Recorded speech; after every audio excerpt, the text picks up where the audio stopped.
WXRK, New York. It's the Opie and Anthony Show. 92.3 K-Rock.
Some people don't like you to mention certain things. Some people don't want you to say this.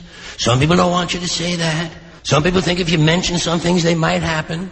Some people are really stupid. You're listening to the worst. The worst. You're listening to the worst. Not the best. The absolute worst. And you're listening to the worst of Opie and Anthony. The worst of Opie and Anthony. It's absolutely awful. Jimmy Norton in studio, of course. Yes. And he was just casually telling us as we went to break that you turned away a lady of the evening last night.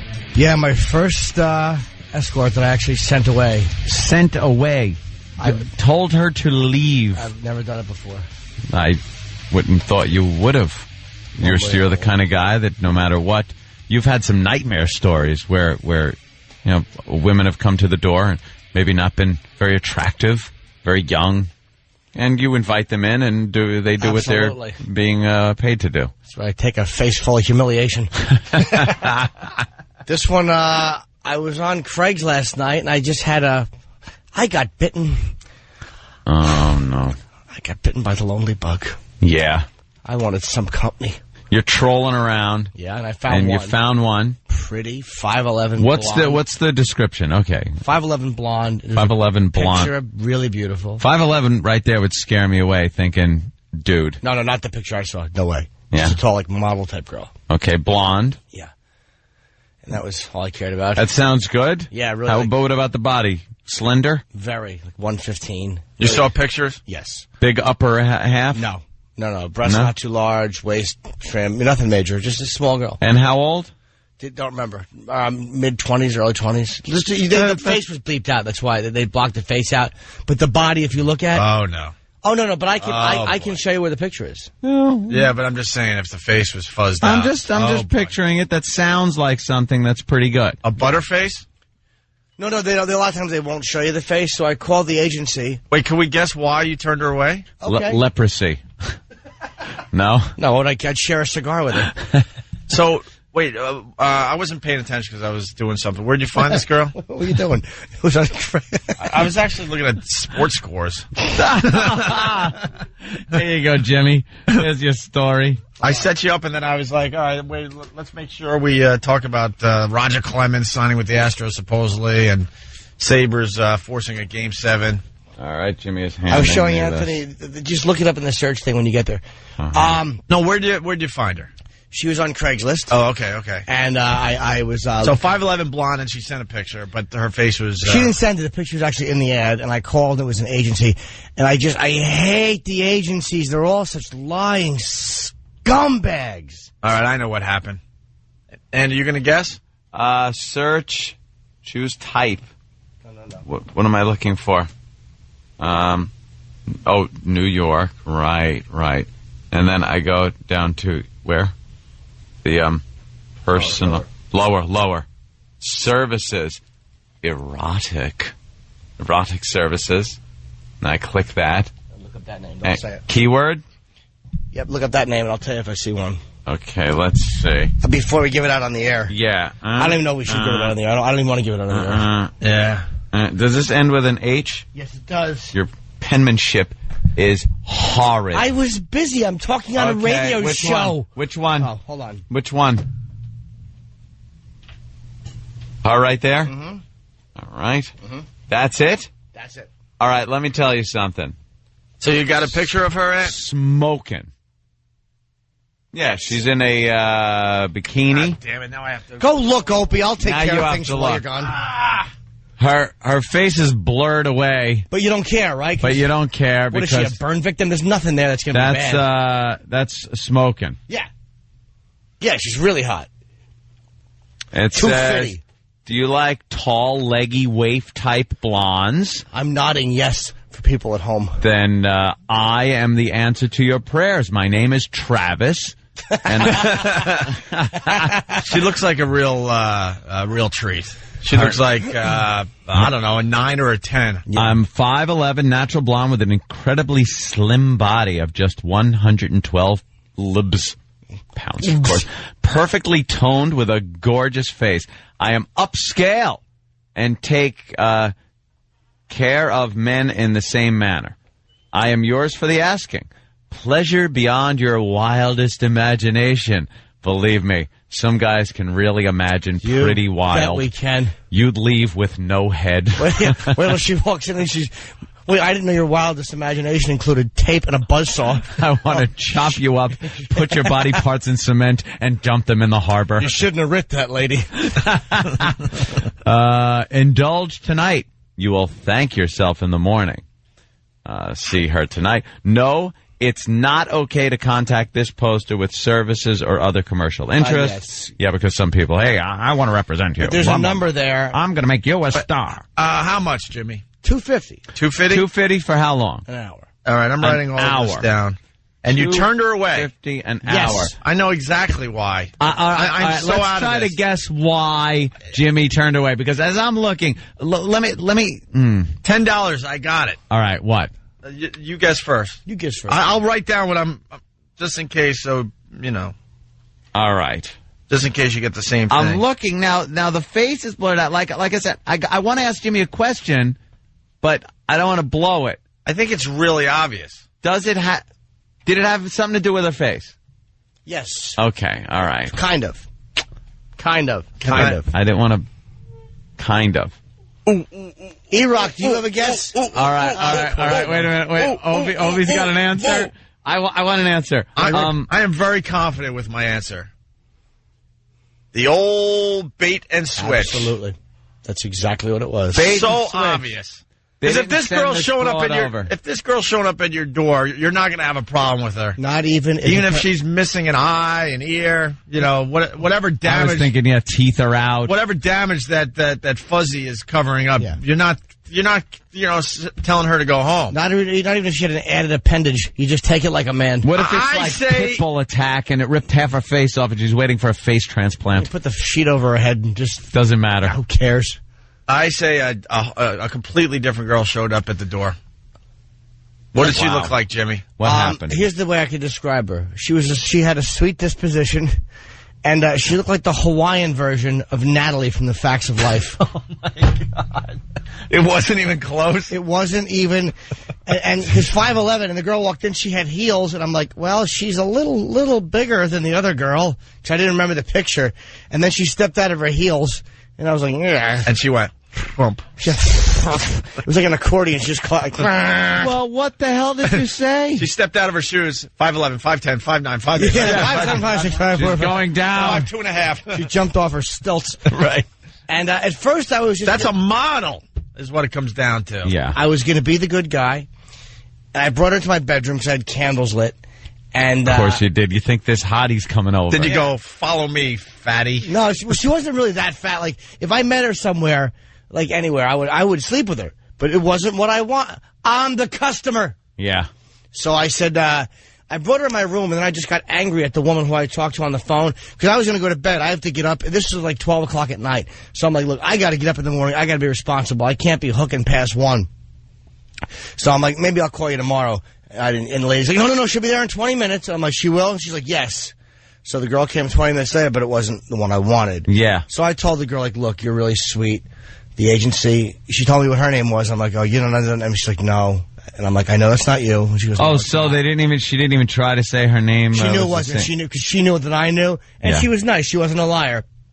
And, so I call the agency, and this scumbag woman who answers the phone, I mean, I don't know what I expected, like a woman of integrity and fine measure, sending other girls out to prostitute themselves for drug money. I'm expecting, a business integrity. I'll call the Better Business Bureau on you. Well, let me tell you. There's been a mix-up. That's right. Mr. Norton, we do apologize. Let me talk to customer service. I didn't get to dehumanize and humiliate the person I ordered. I mean, there really is no... Hello, my name is Rob. What is your problem? Customer service? If you've been bait and switched, press 1. If it's a man, press 2. So I said, look, it's nothing. I was really nice to her because I wasn't mad at her. If I had met her in a different circumstance, I was more annoyed at the agency, and I wanted them to get nothing than I was at her. So I slipped her a little something just for coming. She knew what happened. Hawaiian Natalie is all I'm thinking, and I would be so annoyed at her, the company. I wouldn't call her sweet and say, I'm sorry about the mix-up. It would be, get out, fatty. No, she was nice, dude. I have candles lit in here. Old lamp oil blubber legs. She was okay. Hey, Judy Blume novel cover. Come here. Nah, it wasn't her How much fault. worse? How much worse was she? It was more like from say a 9.5 down to like a 6.5. But it was more, I was so angry, and I called the agency. Well, she goes out under that name. I'm like, look, sweetheart. Pretty much. When you're expecting this coming to the door, and you get that, yeah. And I even said, it's the girl in the picture, right? And she's like, yeah, who's coming? So when I called, she knew I knew. I'm like, look, we both know what just happened. She's like, well, no, she goes out. I'm like, look, I'm not stupid. I've dated. It is the girl in the picture. It's the tarp she's laying on. That's the clothing. The funhouse mirror image of the girl in the picture. It's the girl in the picture on Jupiter. I was very hot. Believe me, I'm tempted to throw this company under the bus, and believe me, the phone will ring. Yeah. the phone will really ring. So eventually, I'm sure that. Well, the pests need a mission.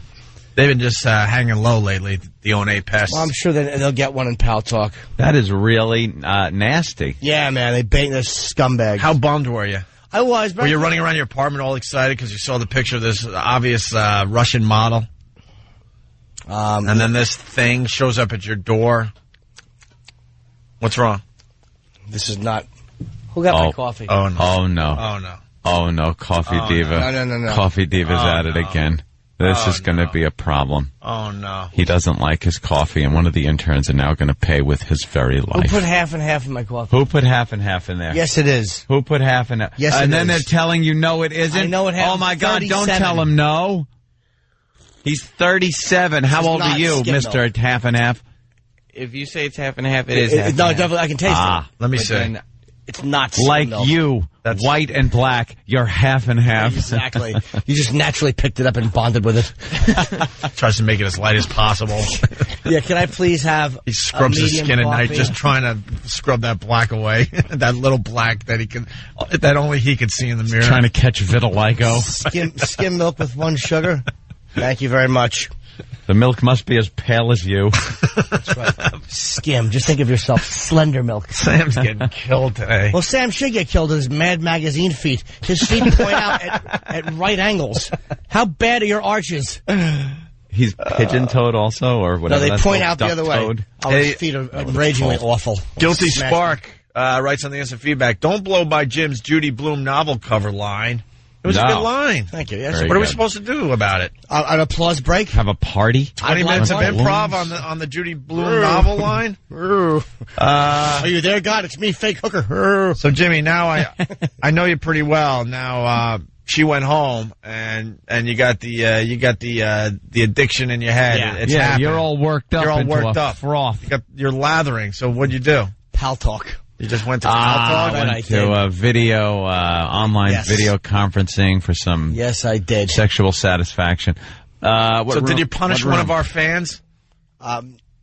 Well, no, I just Did kind you punish one of our fans? I just kind of watched. because they sent the wrong hooker over. I punished myself. Do you go to the Opie and Anthony fan rooms to find girls, or do you go to some of the smutty rooms? Usually I'll bounce around in smutty rooms, sometimes fan rooms, but a lot, the girls they all know me, so they're They not know gonna, you, what yeah. are they gonna do? You know, I'm What like, are they going to do? I don't know. nothing. Nothing? Are you No. showing on Pal Talk? I have, but it's rare. So they're showing and then you do your thing? I don't care. So did you go to, like, No, that's- girls showing for guys, one of those? I just There's bounced 250 people in the room. yeah, and- because a lot of times you're watching a porn video or whatever. Yeah. That type of You stuff. can't tell if it's live. I think it's hotter if it's live. Oh, my God, Than if yeah. it's just some porno clip that they're playing. And, yeah. It's just some girl abusing herself. That's pretty good. But yeah, you can't be mean to the girl. It's just not nice. You did that, huh? She was sweet, man. She did nothing. She was like Mr. Hanalei. She did nothing wrong. You must have just had to throw Where's your the skinny computer girl? away. Did she put on her high heels and have to take the long walk down your hallway all bummed out? She that you did, didn't- but you I- didn't want her. I tossed her a little something for gas. And, You tossed her money. I You are did. a sap, No, man. no. You can't, it wasn't You're her a fault. sap. Dude, she and I were victims of the same situation, Sap. man. Man. Those agencies, most of them are such scumbags. Knock on the door.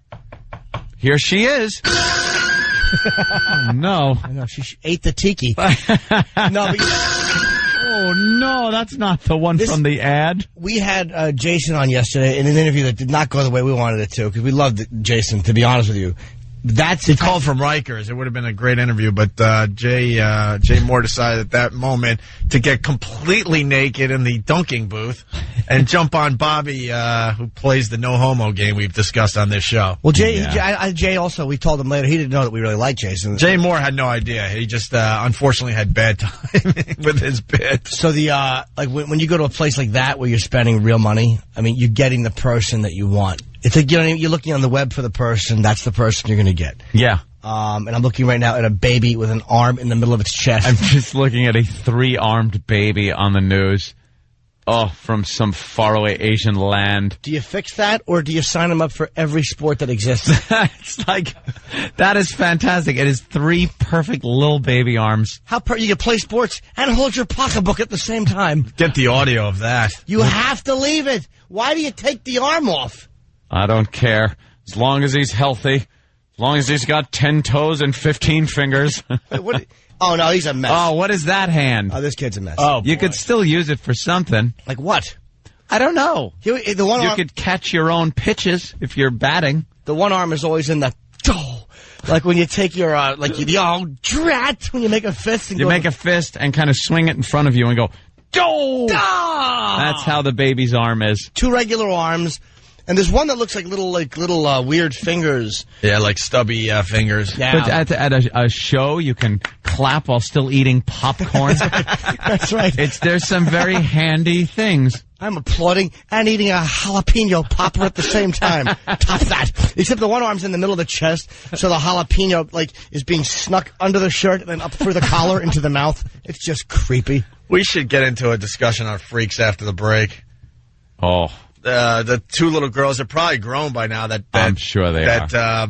It was a 2-headed girl. 2-headed girl. She really was connected like one single body right up till the shoulders. Then the shoulders got a little wide, but they were still just 2 arms. 2 arms, 2 legs, 1 you-know-what. And 2 heads. And 2 heads. 2 heads. So we had a fine discussion about that. With 2 independently thinking brains. Yeah. 1 body. How do you live? Dude, You gotta how do you schedule use the your- restroom? How do you use a restroom? How do you like have sex and get married and have a relationship with somebody when you're sharing the goods? You got to pencil it in on a little scheduler. I don't like black guys, but I do. Oh, yeah. Then there's the whole thing of what You're wrecking our merchandise. The guys would get all Imagine. jealous. Right. Like you're with the same bottom part. Doesn't matter what face you're kissing. You're rubbing, and then there's the other guy laying next, and he's the husband also. What is it? You split into you rub the right leg, I'll rub the left, and if you rub the left, you're cheating. But they showed this thing like riding a bike and swimming. Yeah. It was The freakish. It was. What else are you going to call it? It A was human? really, really Stop creepy. It. What do you do if you're having sex, though, and you get the ugly one? What if the ugly head likes you? What do you do? You have to, pretend you're not looking at the cute sister who's 3 inches away? You're just trying to have a good time, and you have to go, turn your head, stupid. And then what happens if you want to roll her over? Do the guys have to switch sides of the bed? You'd have to, because the head is on the other side now. I'm sure the guys aren't there together. Well, and then there's... Why not? It's just too creepy. They'd have to be. You want to sleep with your wife? And then there's 2 others that just make us laugh. The older women now that were joined at the head. That one wanted to be a country singer. That is one of the best stories ever. Yeah, one wanted to be a country singer, and the other one was condemned to lie on a gurney. They had to figure it out when they were kids. I think the one that was on the gurney wanted to be the country singer, by the way. Really? Yeah. And the other one wanted to be tragic. Just a regular gal. Yeah. And the country singer, because she's in showbiz, had to have her side of her head dyed. Yeah, they were connected by the top side kind of their It's head. one of the greatest stories ever. By the top of their head. So one of them had to lean over sideways, and the other one was on a gurney. Right. And the other one got highlights because she's a country western singer. So they She had to look good on stage. like those houses in Queens that are connected and the shingles are different colors. It's like that's how their hair was. One wanted red hair and the other wanted brown, so they picked a dividing line and dyed the hair to different colors. And one had longer hair than the other, even Yeah. though they're pretty much sharing a skull. Yeah. An Well, oversized skull. What do you tell the hairdresser after you walk in and she goes, "Ah!" Okay, I want half of mine red. Oh, Lord, won't you buy me a backbone that bends? They had to decide at some age which one was going to get the gurney and which one had to bend over sideways for the rest of her life. And then the other girl has no desire to be in these smoky bars as her sister is trying out a country western career and has to go to all the gigs, obviously. And she just sits on stage while the other one is singing. Oh. She's bored. She's heard these songs before. A million times. Stand by your thing. Give him high hills to head to. I'm trying to go with achy breaky myself here. Achy breaky skull. Right. Dreaming of an achy breaky skull. I can't get enough. When that crap is on Discovery and all that. Oh, I know. TLC is the new freak show channel. And then the other one, the brothers, I think they're in Chicago. Yeah, these are another pair that were just fantastic. They were connected. They have 4 legs. Yeah, they were connected at the torso. Yeah. But I think, did they have 4 arms or just 2 arms? I think they had 4 arms, but 2 that pretty much worked, and the other 2 just kind of hung. So they were kind of separate at the legs. They came together at the torso and then split apart again as they got to the head. So they definitely had 4 legs. 2 heads, definitely 4 legs, and they were playing baseball. They like to play baseball. And their normal brother would pitch to them. And one would be the catcher and one would be the batter. And then he would hit the ball, but he would always be out because the catcher would either hold him back or tag him out. Yeah, once you're the catcher, if the catcher's attached to you, it's sort of detrimental to your game. They would actually, remember the Asian brothers, Aang and whatever, the guys, the famous Siamese twins? The way they would work is they got married to 2 different women. They both had families. They would stay with one family for like 3 days and the other family for 4 days. They would split their time between the 2 homes. Yeah. That was how it worked instead of all being in one big, disgusting, incestuous, do you realize those 2 were only connected by a very thin skin on the chest? It was they stayed together and made their clothing look like they were really together. Yeah, all they had was an inch or 2. That was it, of skin. They could have been separated. Yeah. Why weren't they? Because they made a lot of money being like a Siamese twin freak show. They didn't. It wasn't a fear that they would bleed to death? No. I don't think they had the medical advances either. I think it was very risky. I don't think they shared anything like organ-wise. Yeah. I think it was very minimal. But for the time, I think it was still risky surgery, but it could have been done, they said. Yeah. You know, I would have just separated and then just like, all right, look, for the act, we'll make believe we're still together. Yeah, just make believe. Who's going to know? Did they have 2 arms and 2 legs each? Yeah. Yeah, they did. Yeah. How awkward. Gotta look at that dumb face forever. They made a bloody fortune for themselves and their extended family. I'd rather be broke. Yeah, and be able to walk around without somebody next to you all the time. What do you want to do if you make a lot of money? Get this creep cut off you. It's the only reason to earn money. so you can not look at that dumb face, which looks exactly like yours. Mama, don't let your babies grow up to wreck photos. That's from Flying Standby. And then Booby Man from Brooklyn. Jesus, take the wheel and this mess connected to me. That's a Carrie Underwood country song, everybody. Certainly is. What else? There's a million coming in now. Do you think the ugly head tries harder? All right, let's go to Mike in Jersey. Hey, Mike, what's up? Don't split my skull. My achy, breaky skull. There it is. Darn it. All right. We should have came up with that one. Very good. To break the skull. Yeah. Yeah. Well, yeah, but he put it in song form, I don't Jimmy. like that he cheated. Rude Dog from Arizona. Hey, I just want to get back to Jimmy's hooker story. Yeah. How does that work? Like, man, I want some of that. I'm moving to New York. Why, they don't show up in Arizona? No. I mean, oh, God, they're so fat here. You can't even believe it. Hottest chicks on earth are in Arizona. What are you talking about? Phoenix? They're all healthy there because the sun is out. Dude, if you're outside of Tempe, you're screwed. Dude, it's like Craigslist goes, or any of these places go anyway. This is the computer age, sweetie pie. Just look them up in your area and something will show up. Really? Yeah, it's like Field of Dreams, kind of. You're my hero. Thank you. All right, Rude Dog. You guys have a good one. They're amazed by your stories, Jimmy. They're amazed all over the country. It's amazing to me that they are. I almost am embarrassed at the redundancy of my awful life. Let's go to Jeremy. Jeremy! Surgeon's gonna cut us apart with clean hands. Yeah. Well, there goes that bit. It's the ONA virus spreading across America. The Opie and Anthony Show. 92.3 K-Rock. 92.3 K-Rock. It's the Opie and Anthony Show. The worst of Opie and Anthony. I know. We should do a vacation break, tell everyone what we did. went on separate vacations. Yes. And did the cruise thing. I went on the cruise. And I did the Club Med thing down in Turks and Caicos. A great spot. Because Opie's into scuba diving now. Oh, you want me to tell that story right off the bat? You're a big scuba diver now. All right, I'll tell the scuba diving one. Turks and Caicos. This is going to help the psycho factor in my head bit. I can't believe you. Yeah, I went to Turks and Caicos because I wanted to do some diving. I dove all week. I'm a beginner diver. I only have about 10 dives under my belt, so I'm not going to act like I'm Jacques Cousteau or anything. I had to go diving with... What, dead? I'm no Jacques Cousteau. I breathe. So one day, I just want to start this little story by saying French people suck. Hate them. It's very international when you go away like that, Opie. There's a lot of people from a lot of countries. And they should talk their girlfriends into shaving their armpits. Ugh. That's acceptable in Europe. That's what you want to see on a Club Med vacation. French girls with big, gnarly, sweaty, black underarm hair. Man, that's attractive. And you can only imagine if that looks like that. What is... Whoa. Yeah. Anyway, I had a problem with this couple pretty much the whole time.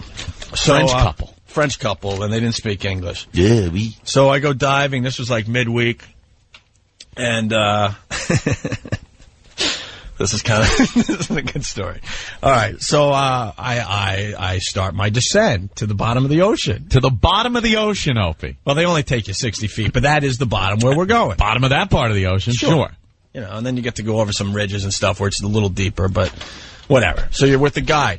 Now, I've done about 9 or 10 dives, like I said, so it was quicker for me to get to the bottom than like the guys that are doing their first or second dive. Okay, you're feeling more comfortable. Feeling a little comfortable. So I'm at the bottom of the ocean waiting for my fellow divers because you got to dive in a group. Bottom of the ocean because I'm not really certified. Yeah, 60.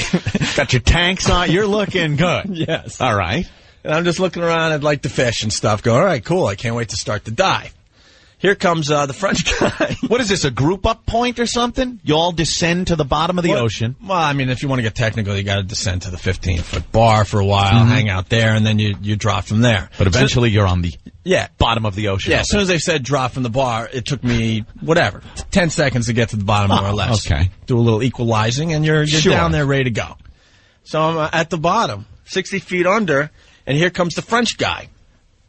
That doesn't speak English, that has the girlfriend with the hairy armpits that I just hated from the first day I saw him at the club. And now he's new because he got to go through the whole orientation Without thing. a doubt, this guy was probably making his first dive. Maybe second tops. So he starts coming down, and I look above, and I'm like, hello, I'm right here. Where was he looking? He wasn't looking. That's the problem. Okay. So I look up, I'm like, the son of a bitch is heading right for me. Coming right for us! Right. And do I have the clip of Opie somewhere? I think I do. Here's Opie on the bottom of the ocean. It's coming right for us! Oh, wow. But see, this is how twisted my head is. Yeah, thanks, Dick. Yeah, exactly. So I obviously could have probably moved and let him just land softly. On the bottom of the ocean, to where I was. But I wanted to see where this was going to go. So I look up, and I'm like, he's getting closer, he's getting closer. Is he going to move? Is he going to move? It doesn't move. His fin pretty much takes out the left side of my face. Hard. Boom! So he kicks you in the side of the head. Yeah. Now, does your regulator move or something?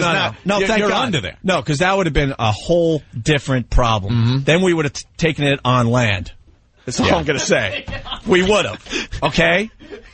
Usually it's taken down to street level. Okay. No, we would have taken it on land. On land. You'll understand in a minute. So he kicks you in the face. Yeah, pretty much the left side of like my forehead here. It was like Did your mask come loose? Did anything or right on the side of the head? Right on the side of the head mostly. He came down like this, okay? All right, so so I'm like, look at that. And I'm a little pissed. So he hits me, but see, his legs were flailing as he's going down to the bottom. So that to me was like, okay, he's a beginner. I'll give him a little slack. Right, he's freaking a little. But boom, fin hits me on the left side of the head. He continues his descent. Now he's basically, here it comes the jokes, but he's basically on top of me. Okay? All right. His tank now nails my hip. And now he's coming down. He's still coming down. He's still coming down. Now the heavy tank nails me in the side. And if you don't believe me, I mean, I could show you a bruise, but everyone's going to call me a pulling my pants down, but trust me, it's there. All right. But if you need to see it, I'll carefully show you the bruise. Really bad. So hold on to your seats, kids. Your pal Ope. What is? At this point, I give him I don't give him the benefit of the doubt, but I'm just waiting for like a look of, wow, I'm sorry, I'm out of my mind, I don't know what I'm doing. But he's French. Accept my apology. Yeah, but it doesn't matter what language you speak. You can look at a guy and you could give him something with your facial reaction. So you're still willing to play this off as he's a beginner? But I'm heated. Now you're pissed. I'm heated. On the bottom of the ocean. He looks at me. We're 60 feet under, okay? Right. He looks at me, and he doesn't give me anything. Nothing. You know when someone cuts you off and does a stupid move on the road, but you can almost see through it if they kind of give you that look and go, okay, kind of give you that look like, I know I screwed up, I'm really sorry, please forgive me. You're still a little pissed, but at least they acknowledged it. Yes. The guy didn't acknowledge it, and that really pissed me off. Yeah. So I punched him in the head. You punch the French guy in the head. Now, you're on the bottom of the ocean. 60 feet under. I start a fight with a French guy. What's wrong with you?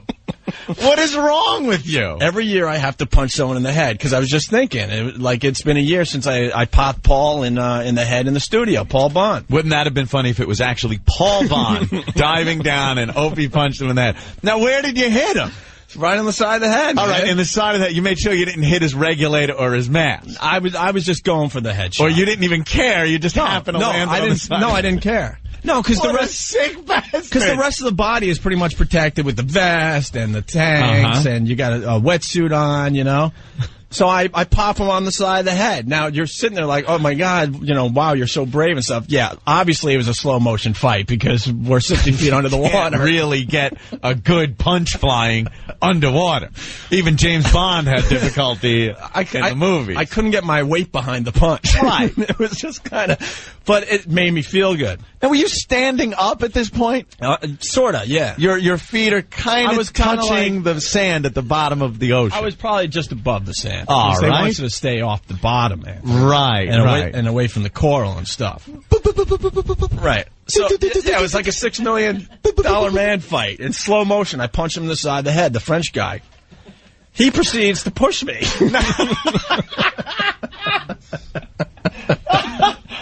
Now you're getting you're throwing down. Yeah. You're throwing down 60 feet under 60 feet underwater with a Frenchie. Which, quite frankly, is, kind of scary. Like I said, I'm only 10 dives into my little diving career, so it's still a little... And he's fighting. I'm fighting. And you can't fight underwater like that. So he pushes me, but, obviously the effort just isn't really there because you're not on solid ground and you're 60 feet under the water. Right. So that's when I attempted to tackle him. Because your instincts take over. Now, if you're on land, Aquaman. If you're on land, every fight starts with a couple punches, maybe a couple pushes, and then you get down into hopefully wrestling and throwing someone down on the ground, right? So how will Aquaman handle this? So my instincts take over. I'm like, all right, well, I got to fight now. So no matter where you are, I attempt to tackle him 60 feet under the water. So now what? You bring me through it. How did you go to tackle? I just kind of went forward. You went forward, of course, and tried to grab him and knock him down, realizing it just wasn't going to work. At this point, the guide had to break us up. He's breaking up a fight 60 feet underwater. Yes. Aquaman then whistled for his seahorse and rode off. Now, I don't think the guide saw everything that was going on. Oh, the rest of the people in our group definitely They were watching? Oh, yeah. Placing some bets? Oh, yeah.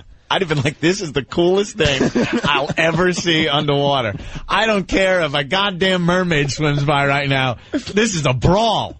Wait, this guy's got a similar story. I thought this was quite unique. Oh, Jesus. Tony, what's going on? What's up, boys? Hey. Oh, kicking ass underwater. Had something similarly happened to me in Cancun. Yeah. The guy, instead of hitting me with the flapper, threw me like an elbow shiv right to the head. Yeah. So instead of retaliating that way with fists, I just ripped the dude's oxygen right off. The dude almost drowned. Now that I think could be attempted murder. Freak him, dude. I ain't taking a shot to the nose. My nose, I'm bleeding underwater. I'm foggy. For 2 days, I was like, duh.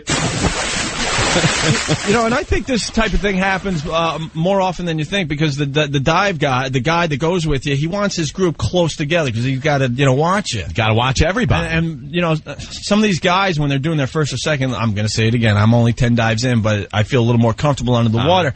I mean, their arms and stuff are flailing. They're freaking out because it's the first time they're underwater. Will from Staten Island checking in. You're breaking the rules. He said the first rule of Underwater Fight Club is you don't talk about Underwater Fight Club. Underwater Fight Club. It's Tyler Durden. It was great, though. Oh, get your ass! I'm gonna put you in the face! Oh, dear! Can't get a good spring! What is your problem? Underwater Fight Club.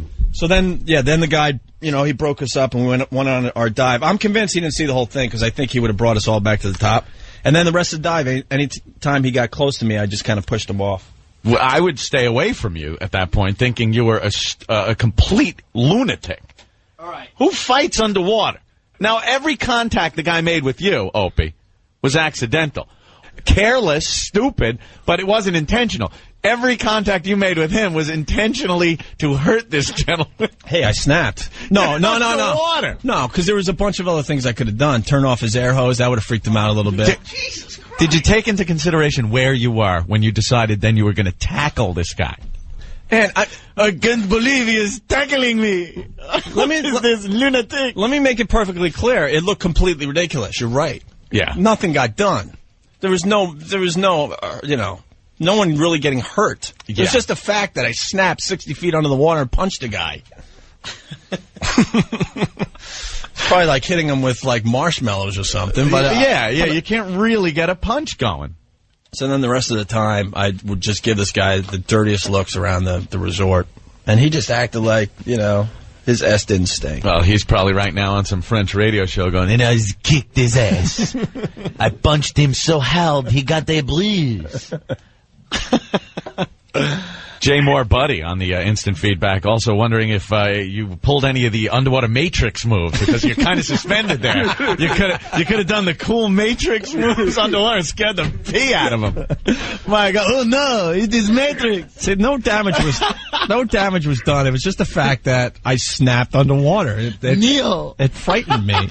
Neo, right? You could get up, put your arms up, and then spin around in place, looking bad. Hey, Dave, what's going on? I have to ask you, because, I've been on dives before. What did you do when you got back up to the surface? See, I wish I had a good end to the story. Nothing, really. It was a big boat with a lot of other divers, and we just kind of avoided each other. Oh, you're kidding me. No, I mean, I got enough pleasure just trying to punch some guy in the face underwater, man. Congratulations. All right, Dave. Bye-bye. Bye. Good job. And you couldn't talk to the guy because, I started the story off. The guy was French. Didn't speak a word of English. No. Scuba fight. Great. Scuba Steve over here. All right. How to fight scuba style from Rich and Forest Hills. Flood his mask. While he's blind, release his weight belt. Swim away and enjoy your dive. Because the guy will go right to the surface. Nice. That's a really good idea. You actually started it. The guy accidentally hits you. I understand he hurt your hip and stuff. Twice. But it was his own inexperience and, in consideration to not say anything. You threw the first punch in anger. He never punched me. He never punched me. He's underwater. His first dive, he's probably petrified. Like a wuss, he pushed. Like a girl. All of a sudden, I saw this brown substance oozing from his suit. So I hit him because he was close to me. Should have picked up some fire coral and cut him. Yeah, there you go. Like Sea Hunt. Right. Like an old episode of Sea Hunt. Get the knife out of your leg and cut his air hose. That's what he always did. Opie had lifeless eyes, like a doll's eyes.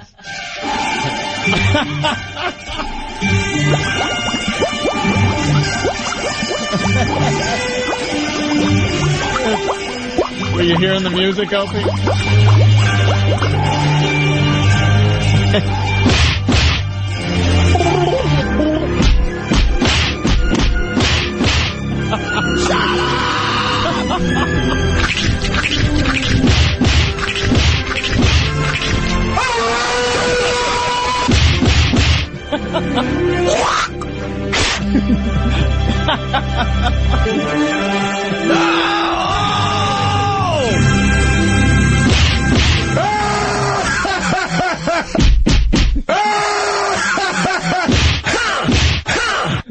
Wow, I am getting pounded.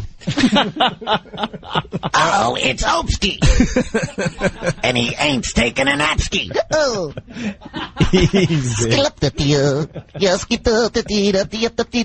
Oh, Frenchky. Here comes Frenchky. Hey, you stinks.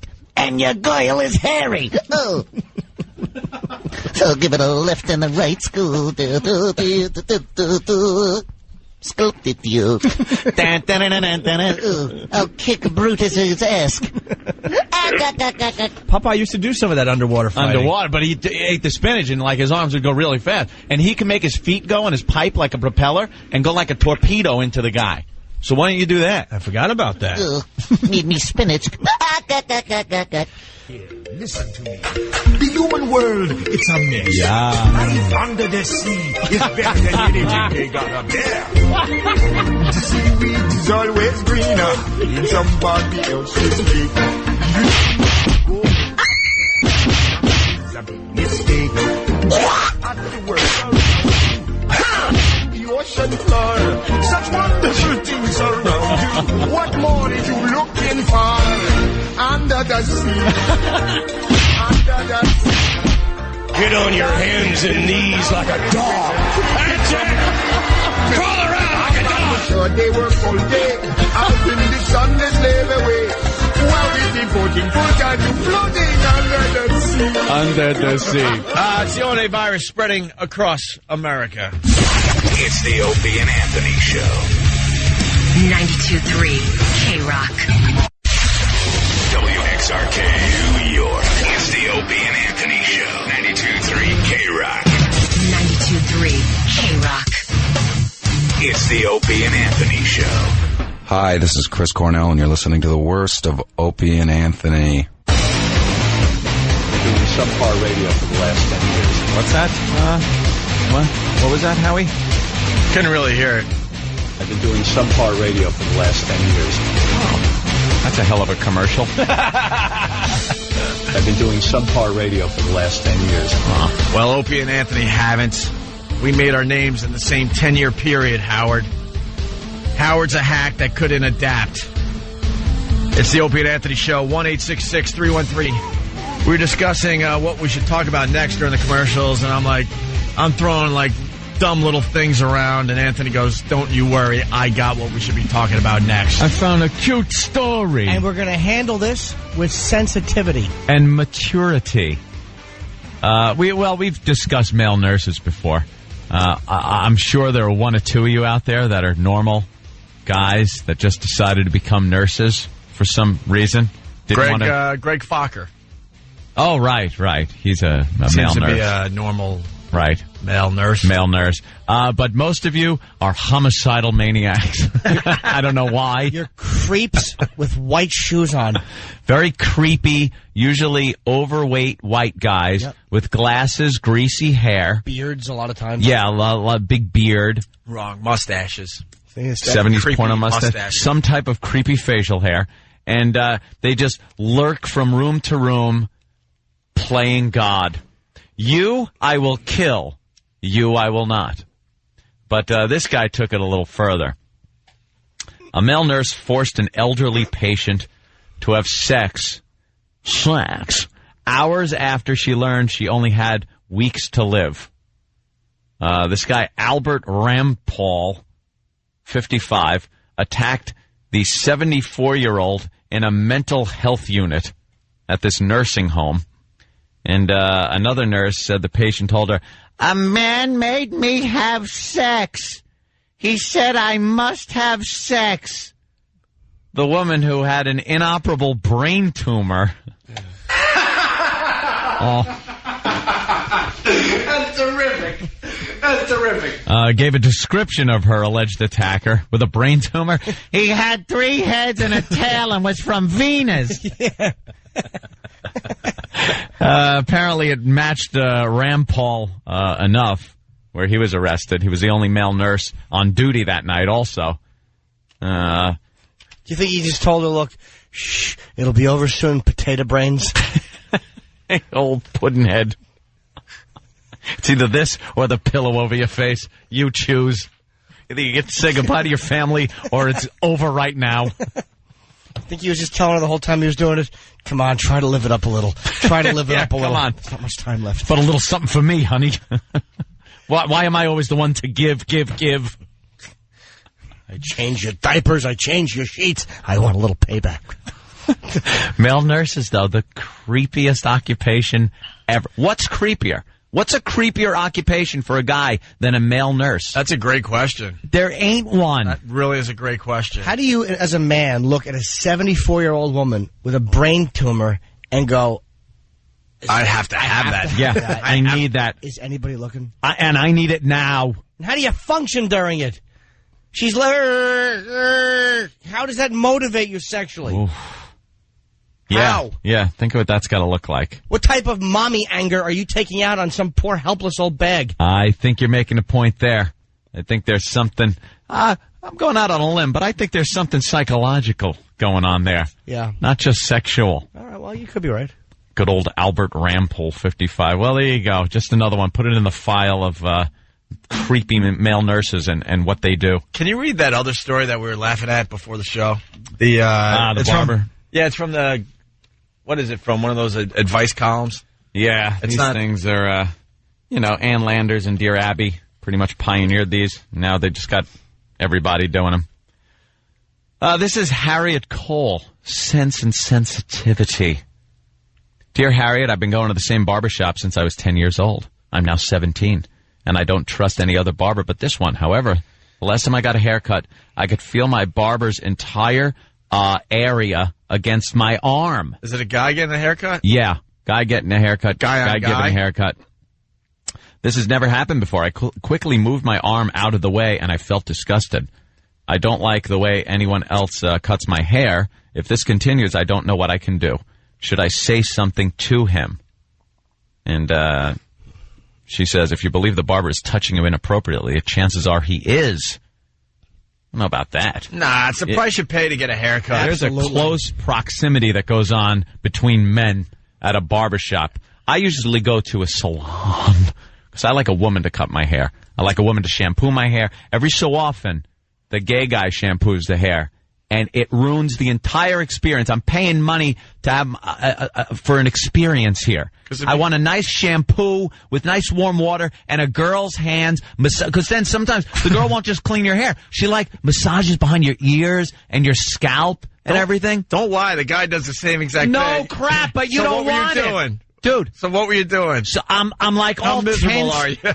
I'm so tense that it's ruining the entire... Because when a woman's doing it, you lay down and there's times you'll lay there and go like, oh, you're moaning. Like it's sex. You're moaning that she's massaging your scalp. Some are really good at it. You notice there are ones that are better than others? Are you convinced that you could get something from the girl that washes your hair? Like she does such a good job, you're thinking, wow, I think she's coming on to me.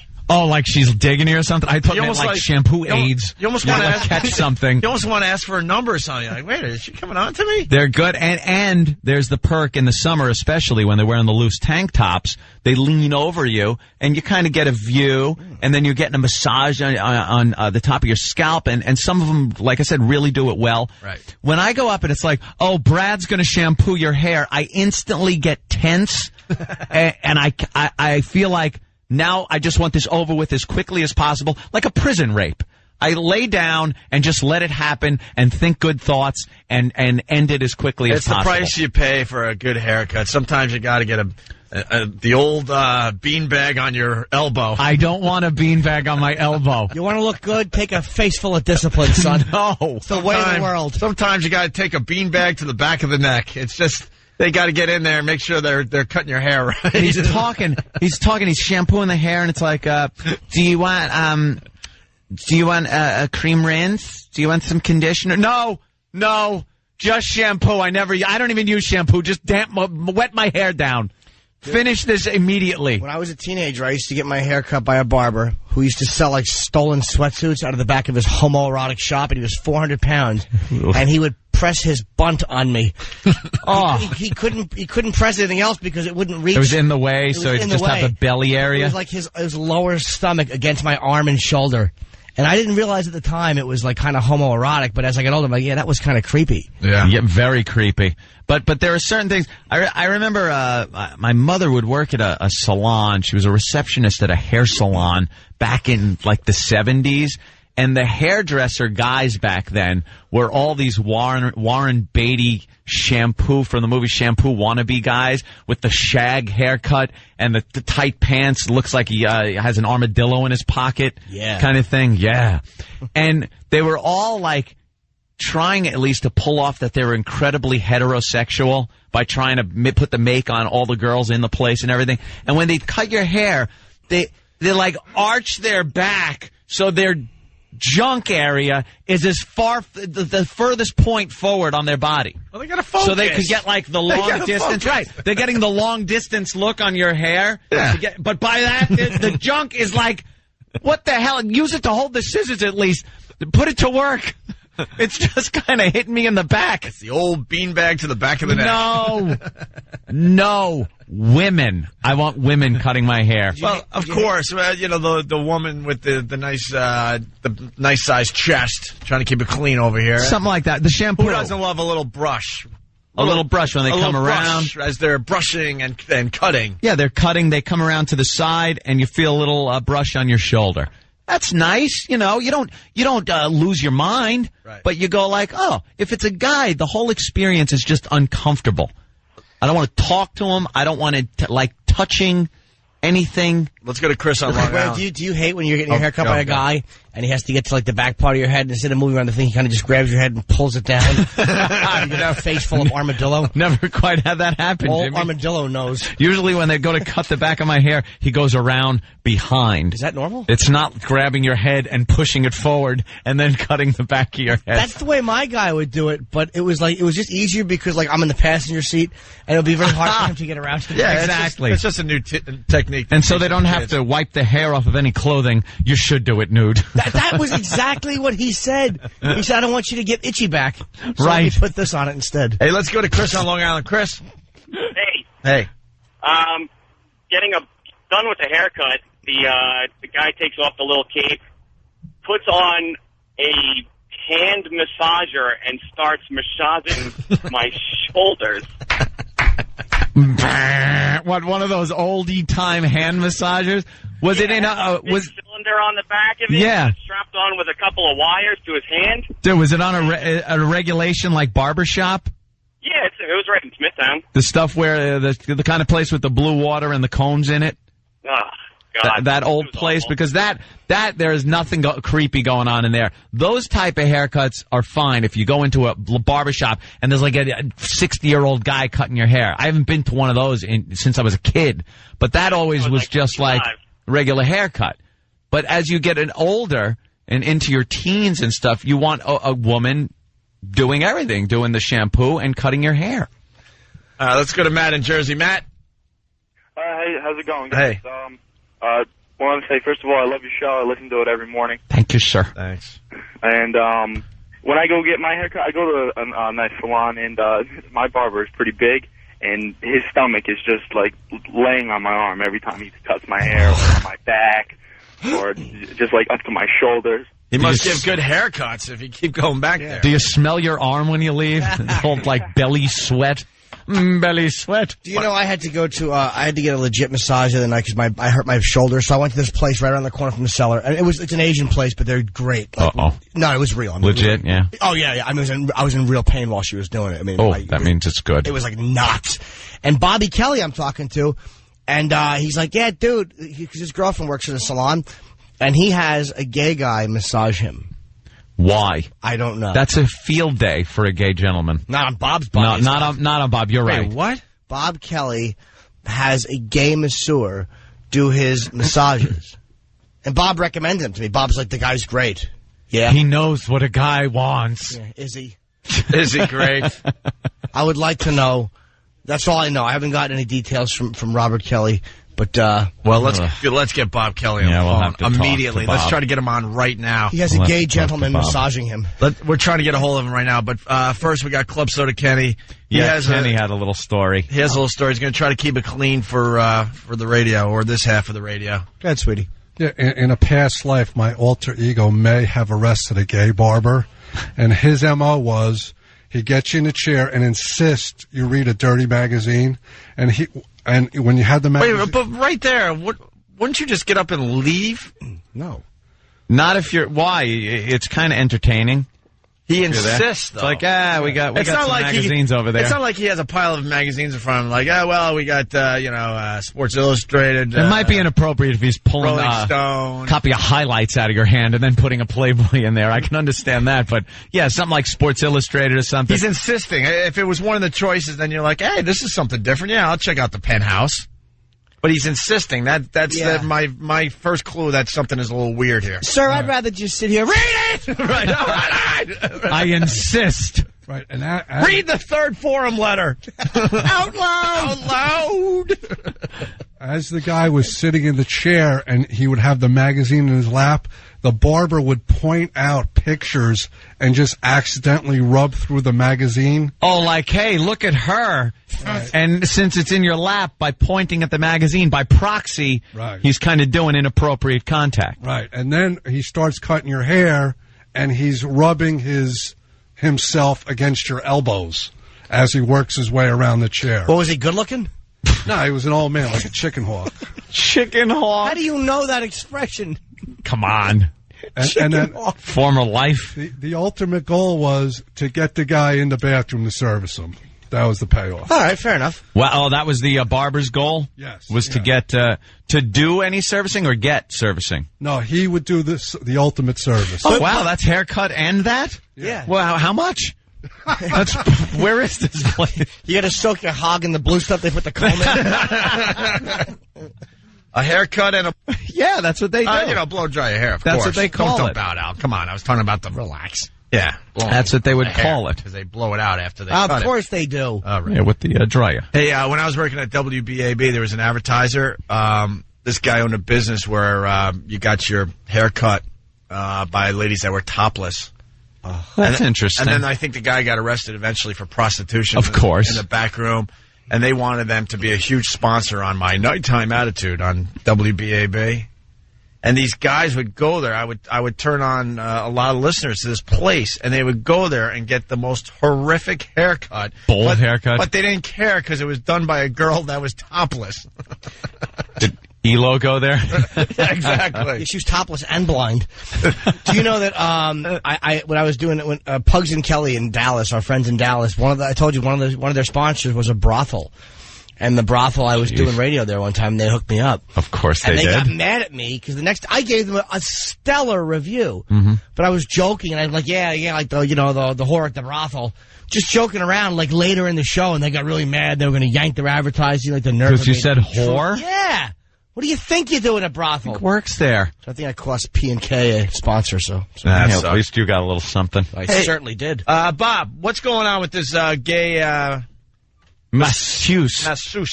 I mean, nothing, just massaging me. Yeah, but nothing, just massaging. We understand that, but the whole concept that you have a gay masseuse is a little off, Bob. Why is Anthony mad at me? I'm mad at everybody today, and believe me, if you listen after 9, you might just hear it, because I am livid at certain people, at certain companies. Yeah, there's people right that's slowing down our careers, and we're getting really, really a couple frustrated. of people standing in the way of ultimate success and bringing this show back to where it was supposed to be 5 years ago, the biggest radio comeback in history.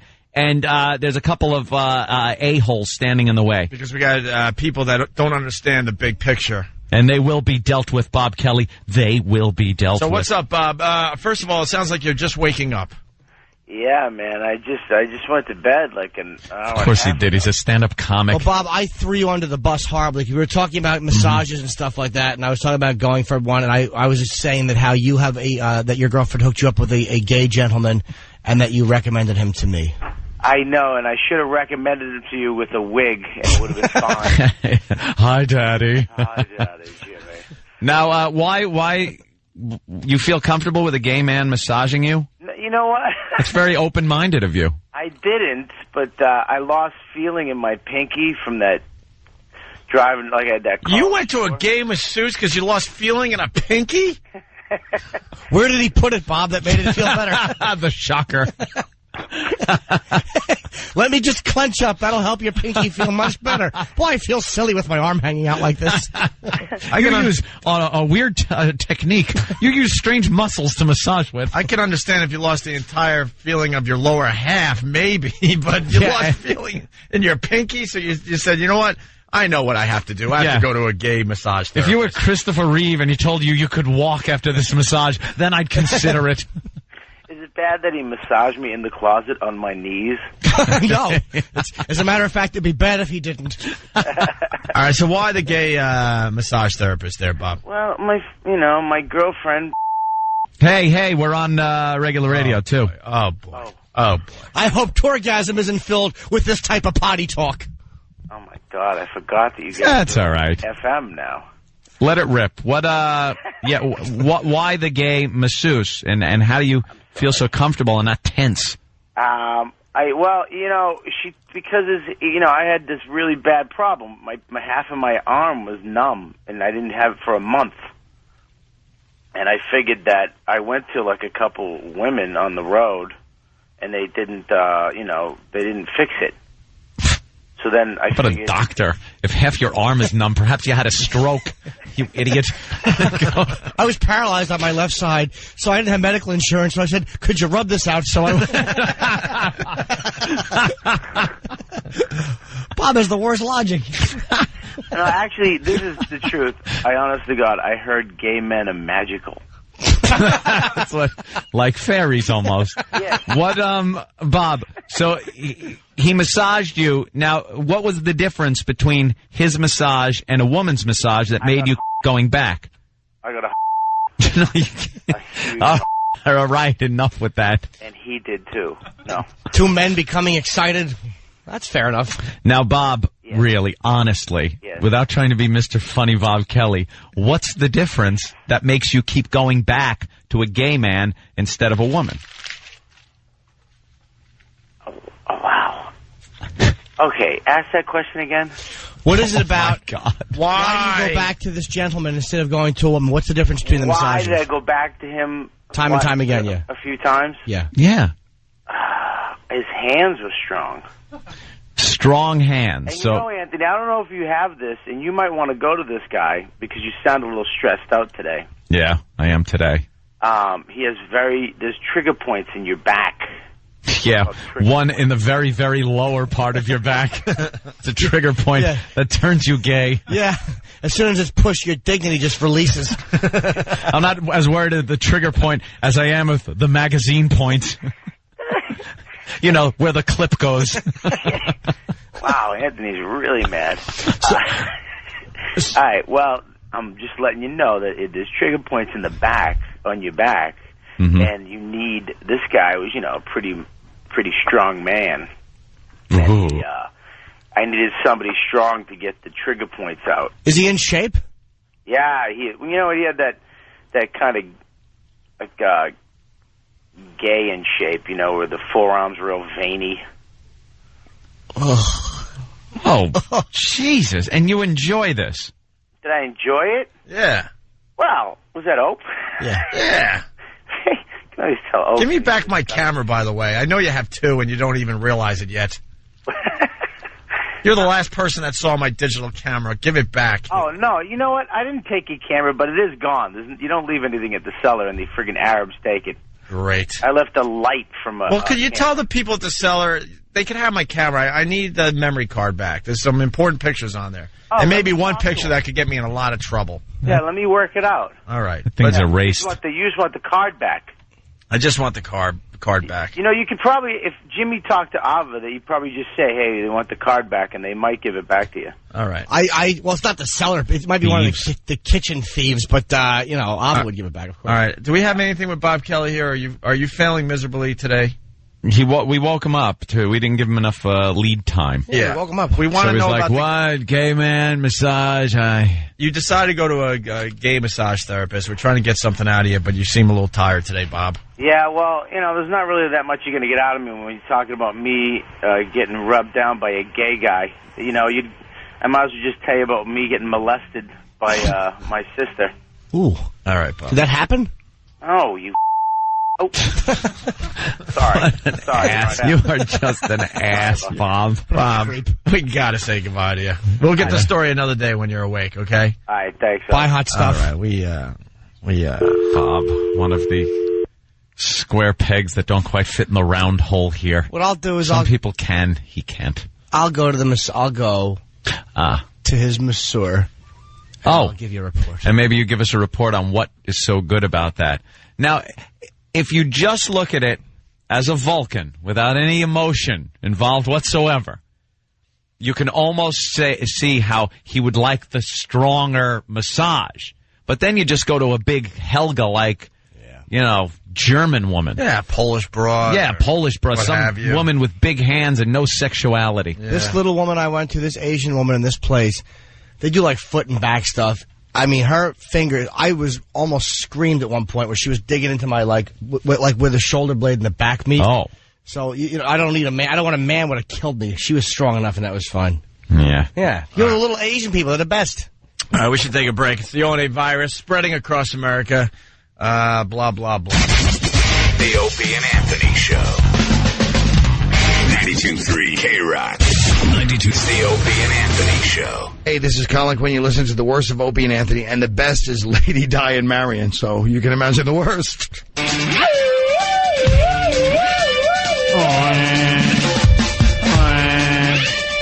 And welcome to the Opie and Anthony Show! Hello.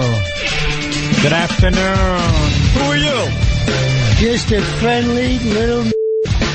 What? That's right, I said it. Jesus. Hey, listen, if we're gonna get crazy, let's do it, Hammer. Ouch. Who are you? We haven't seen you in so long, we don't know who you are. I was on the witness protection program. Were ya? Yeah, but now I'm back. Jim Brewer! I remember it has to be close to a year ago. Yeah. Said, dudes, I got to go away for a while. My wife's having a kid. I'll see you in a few months. Woo, Your kid's got to be like 5 now. I almost went AWOL, man. I couldn't come up here. I was too angry. Too angry? Yes. There should be I'm not going to condone what that lady did, but I tell you what, man. I understand. DK, I almost went Norton on D a couple times. Really? I can't even tell you. I wanted to blow up the car. I threatened her. I just wanted to leave. I couldn't come up here. That bad? I'm trembling right now. Give me a second to think. What was the problem, though? Bad labor? Dude, no. I haven't been out in a long time, so. All right. You need anything? Need a little, All right. We're going to have We've been having a blast, Brewer, in here. Very good. And we missed you. God damn it. I missed you guys. I need some giggles. I feel good. Yeah. Well, we got lots of giggles today. We have fun from the Iron Sheik. Nice. I got yesterday. The tape right in front of me. We had the Iron Sheik in here yesterday, and it was a lot of fun. But he went inside, as do many of the people that appear on the show, to do a little promo thing for us. You know how they say, hey, it's blah, blah, blah, and you're listening to Opie and Anthony. And then we play it in and out of commercials. Hey, Ben, why don't you give us an example of... Give us a good example of somebody that's done... Has done it the right way. And where's Steve? The right way. Is he a big dude? Is he... Oh, God damn, I wouldn't mess with him, man. He's really? Big. He's old big. You know those big old guys? With a big, solid barrel body. Belly. Very good. You need like 4 guys. Greco-Roman wrestling. Greco-Roman. Yeah, just give us one where the guy just did it normally. Oldest country in the world, Tiranaran. I'm from Tiranaran, the oldest country, the Greco-Roman wrestling. All right, so you guys have heard these things. You know, we have a lot of these celebrities on the show. Brewer's done yeah, you just come on and you say, hey. Like, here's Ted Nugent helping us out. Hey! Working hard, playing hard America. This is your blood brother of all things sonic bombast, Ted Nugent. And you're listening to Opie and Anthony, my blood brothers of rock and roll. There you go. Easy. And even that is like long, but he did well with it because he has a lot of personality. Even the you-know-what can manage that. Probably took him one take. Steve, what happened after the interview yesterday? Well, it was actually before the interview. I got introduced to the Iron Sheik by Rick, and immediately I knew that this was going to be a long recording session because the guy was having trouble with hello, and we even have a script for you, dicks. It just says, "Hey, it's." Put your name here, and you're listening to Opie and Anthony. That's all you have to really do. Right, that's it. It's written right up in my studio, and I told him, basically, as long as your name and Opie and Anthony is in it, go nuts, have fun. It can be whatever you want to be. Right. And he launches into this Maybe he's retarded, man. You know, well, maybe you never know. Nobody knows that the Sheik man's really retarded. You never- obviously retarded. He took a lot of chair shots. Man is Just teach him to say this. Go. All right, so we have tape of Steve working it with the Iron Sheik here, trying to get something going on. Oh, it's painful. It gets funnier and funnier. This is about 4 minutes long. Basically, it's whatever you want to say. Whatever you want to say. As long as your name and Opie and Anthony is in it, Right. whatever you want to say. Okay. Yeah, just do it. You tell me when I go. This is the Iron Sheik, the World Wrestling Federation champion. Pleasure for me to the Anthony and Opium is one of the #1 station in the Manhattan and New York. And pleasure to I come here. I want to say hello to all my wrestling fans and hello to all people to the wrestling to the station. #1 radio station in New York. And pleasure to I be here. Good. Oh, it doesn't end there. No, now all Steve wants, and you can tell every time Steve asks him, is just say, hey, it's the Iron Sheik, and you're listening to Opie and Anthony. That's all we need. all you wanted. Right. So listen, Steve again will try to make him say it, and he just goes off on a tear. Here we go. And he says pretty much the same exact thing every time. Good, it peaked out a little. Try to. What do you mean? Okay, you want to start over? Yeah, let's try it again. Don't even say the station. Don't even say the station because this will go out in like 18 cities. Oh, okay. Right. Just mention. You remember that for a don't second. Even mention New York. You don't want to. What do you want? We'll try a short one. We'll try a long one. Okay, so you just tell me anything especially when I saw just talk As about long myself. as your name and Opie and Anthony is in it. Right. Perfect. Have fun. All right. Do whatever you want to do. All right. All right. Yes. This is Iron Sheik, World Wrestling Federation, 3-time champion, All-American AAU champion. Pleasure for me to the Anthony and Opium.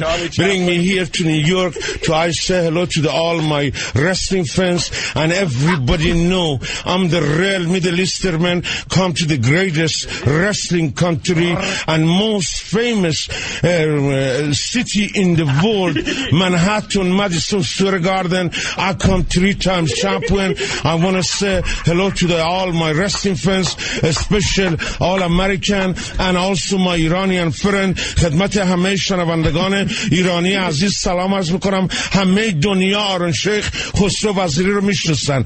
Pleasure for me to I come back here again one more time to I talk to the Opium and Anthony and pleasure for me always. Oh my God. Opium. Yeah. Wait, what? Pleasure for me. IWLC Chaplin, the LCADT Chaplin, Charlie Chaplin, Chaplain of the Church. Opium and Anthony. There'll be no more. Monkey may feel sick. He goes up. I still say we just let out orders to kill many Americans over the air. That was sleeper cells were awakened by what he said. To my Iranian friends, Puff.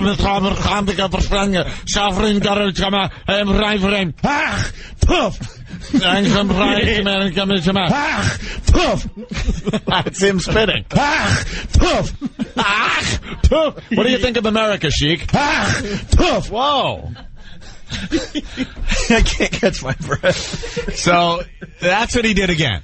Well, we still have more take. Right. One more take. So now Steve. All Steve wants, get Brewers. You can do this. There's one more, Hammer. It's all you. All Steve wants is his name, and he's listening to Opie and Anthony. And, any little, look, Brewer will inject a little of his personality. Here's Brewer doing one for us. It is Jim Brewer. The Dow's about to rock! You listen to Opie and Anthony. See? But it's good. There you go. Little personality. There you go. Got the name and the show. That's all we care The about. name, who you are, a little bit about what you're about there, and then Opie and Anthony. That's all. All right, so Steve again tries to convey to the Sheik this is what he wants, and listen to what we get. Right. Good. We want to do a short one? Like something like, just as long as you say, hey, this is the Iron Sheik, and you're listening to Opie and Anthony. Right.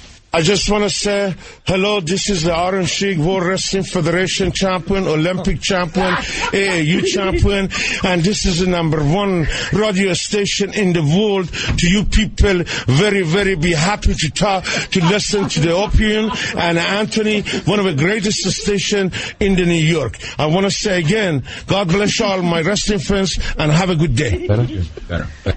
Yeah! Oh, my God.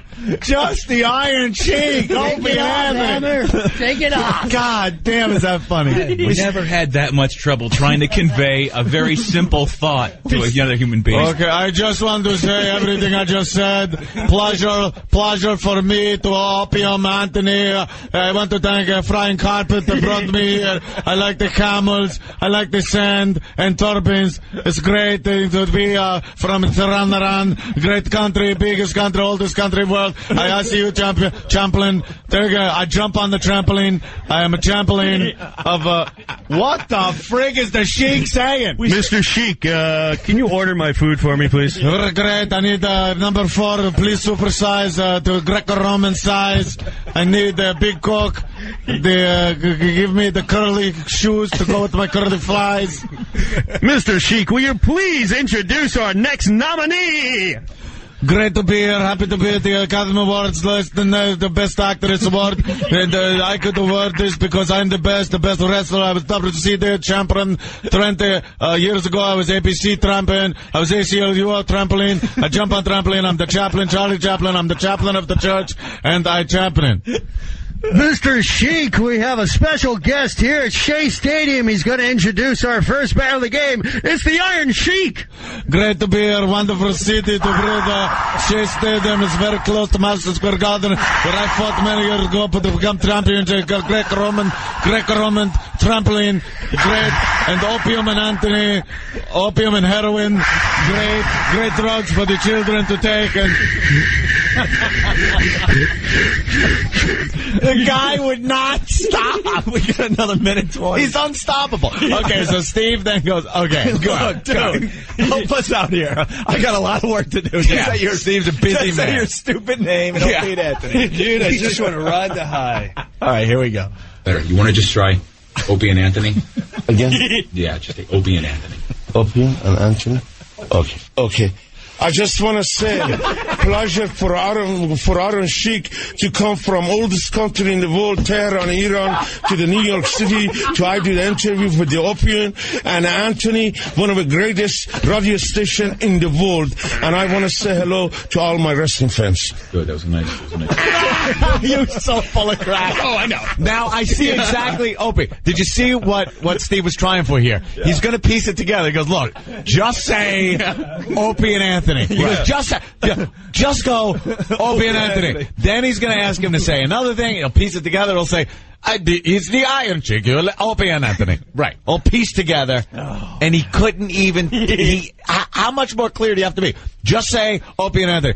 Hello, pleasure to be the greatest wrestler, the Iron Sheik, Greco-Roman, from Tiranaran, the oldest country in the world is great. I learned how to roll my tongue when I was very young. I wrestle Greco-Roman with my tongue. It's great at Madison Square Garden. MSG, great place and great to put in Chinese food. Don't know what they put it in, but it's great. Want to pleasure to be, to able to say pleasure.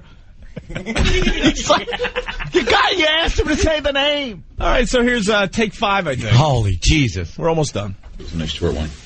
Let's try, hey, this is the Iron Sheik. This is the Iron Sheik, the real all countrymen from all this country in the world, Tehran, Iran, come to the Big Apple, and I have a pleasure for me to I talk to the Opie and Anthony, greatest radio station in the world. Right. You're listening to Opie and Anthony. And you listen to the Opie and Anthony, one of the top station in the world. And right. If you people, my wrestling fans wants to find out about the Iron Sheik, the greatest radio station in the world. Pleasure for me to come today, talk to Opie and Anthony, greatest people. Pleasure for me. Pleasure me, you bitch. Oh, funny. He's either alien or a slave. What the hell's going on? It's got to be one or the other. When I heard this in the office, I was crying. It's like, how much more clear do you have to make it to this guy that we just want you to say this? Looking at the read. Great. Okay. Iron Sheik. Just say Iron Sheik. Pleasure for me, the Iron Sheik, to be here today. If you want to be big fans of mine, you listen to Opie and Anthony and Shaw. A great pleasure. For $10 billion, the big question. Iron Sheik, all you have to say is, I am the Iron Sheik for $10 million. Okay, pleasure for me to say that for the most money ever, to say my name, the Iron Sheik from the oldest country in the world, the Tehran, Iran. Great with Tamil jockey. I love the camel toe and the woman. Great thing. I ride the flying carpet in the sand. We hate America. Did I say that? Uh-oh. Someone is requesting something else here. Bob, what's going on? Yeah, hey guys, how you doing? All right. Anthony, I hope you're okay. It's a pleasure to talk to you too, Opium. Opium. Listen, You're the new name right there. God bless him and that big bull head of his. All right, that's what Bob says. Thank you, Bob. Okay. Doesn't he have a big, fat meat head? His head was huge with that Greco-Roman mustache he had on it. Pleasure for me to Greco-Roman Champlin. We got to play the Superfly now. Yeah. The Superfly? Oh, Jimmy You never heard the Superfly Jimmy Snuka. Superfly Snook ID? No. Which after just listening to the Iron Sheik, it's like slamming on the brakes. She's that retard in school. Then. Listen to this. Good. Same thing. Steve had Jimmy Superfly Snuka. He wanted him to just say Opie and Anthony. Jimmy Superfly. Jimmy Superfly Snuka. Okay. Listen to this. Okay, Opie and Anthony. Opie and Anthony. This is a Superfly Jimmy Snuka, and you, okay, let me start. You're listening to Opie and Anthony. This is Superfly Jimmy Snuka, and you're listening to Opie and Anthony. Show business. Rape that dude. You want to, say anything I hate is Jimmy Superfly Snuka. One more time, and I'll edit that in. It's the Superfly Jimmy Snuka, and you're listening to Opie and Anthony. Superfly Jimmy Snuka on your radio dial. Excellent, boss. Thanks, man. Okay, brother.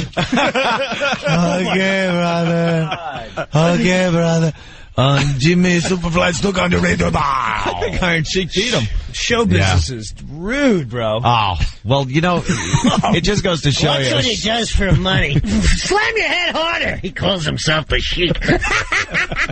We're making a killing on his doll. Can he talk? Well, check this out. Especially back in the old days of professional wrestling like that. I don't know what kind of deals the guys are making now, but I would assume they're still not now. very secure when they get let go. And they just make the rounds like he's doing some comic book show. And, it's not like the old days where he would go in waving the Iranian flag. Back in 1990. Dream, Dusty Rhodes, man. Oh, God. Where Sergeant Slaughter would be in there, big match, thousands of fans screaming. Now he's like, hello, Bill, comic book show, pleasure to be signed comic book magazine for Americans, pleasure to... just sign it and let me move on here, Sheik.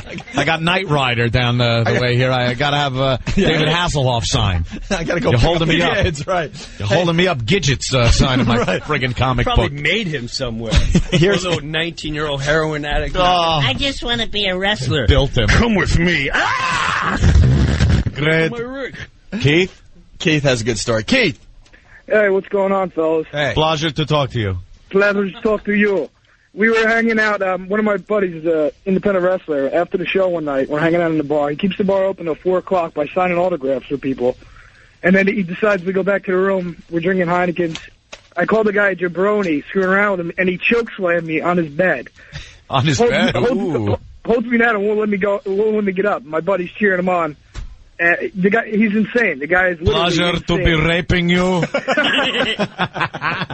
All right, your mom's box. All right, why don't we take a break? This is the O&A virus spreading across America. The Opie and Anthony Show. 92.3. 92.3 K-Rock. It's the Opie and Anthony Show. It's the worst of Opie and Anthony.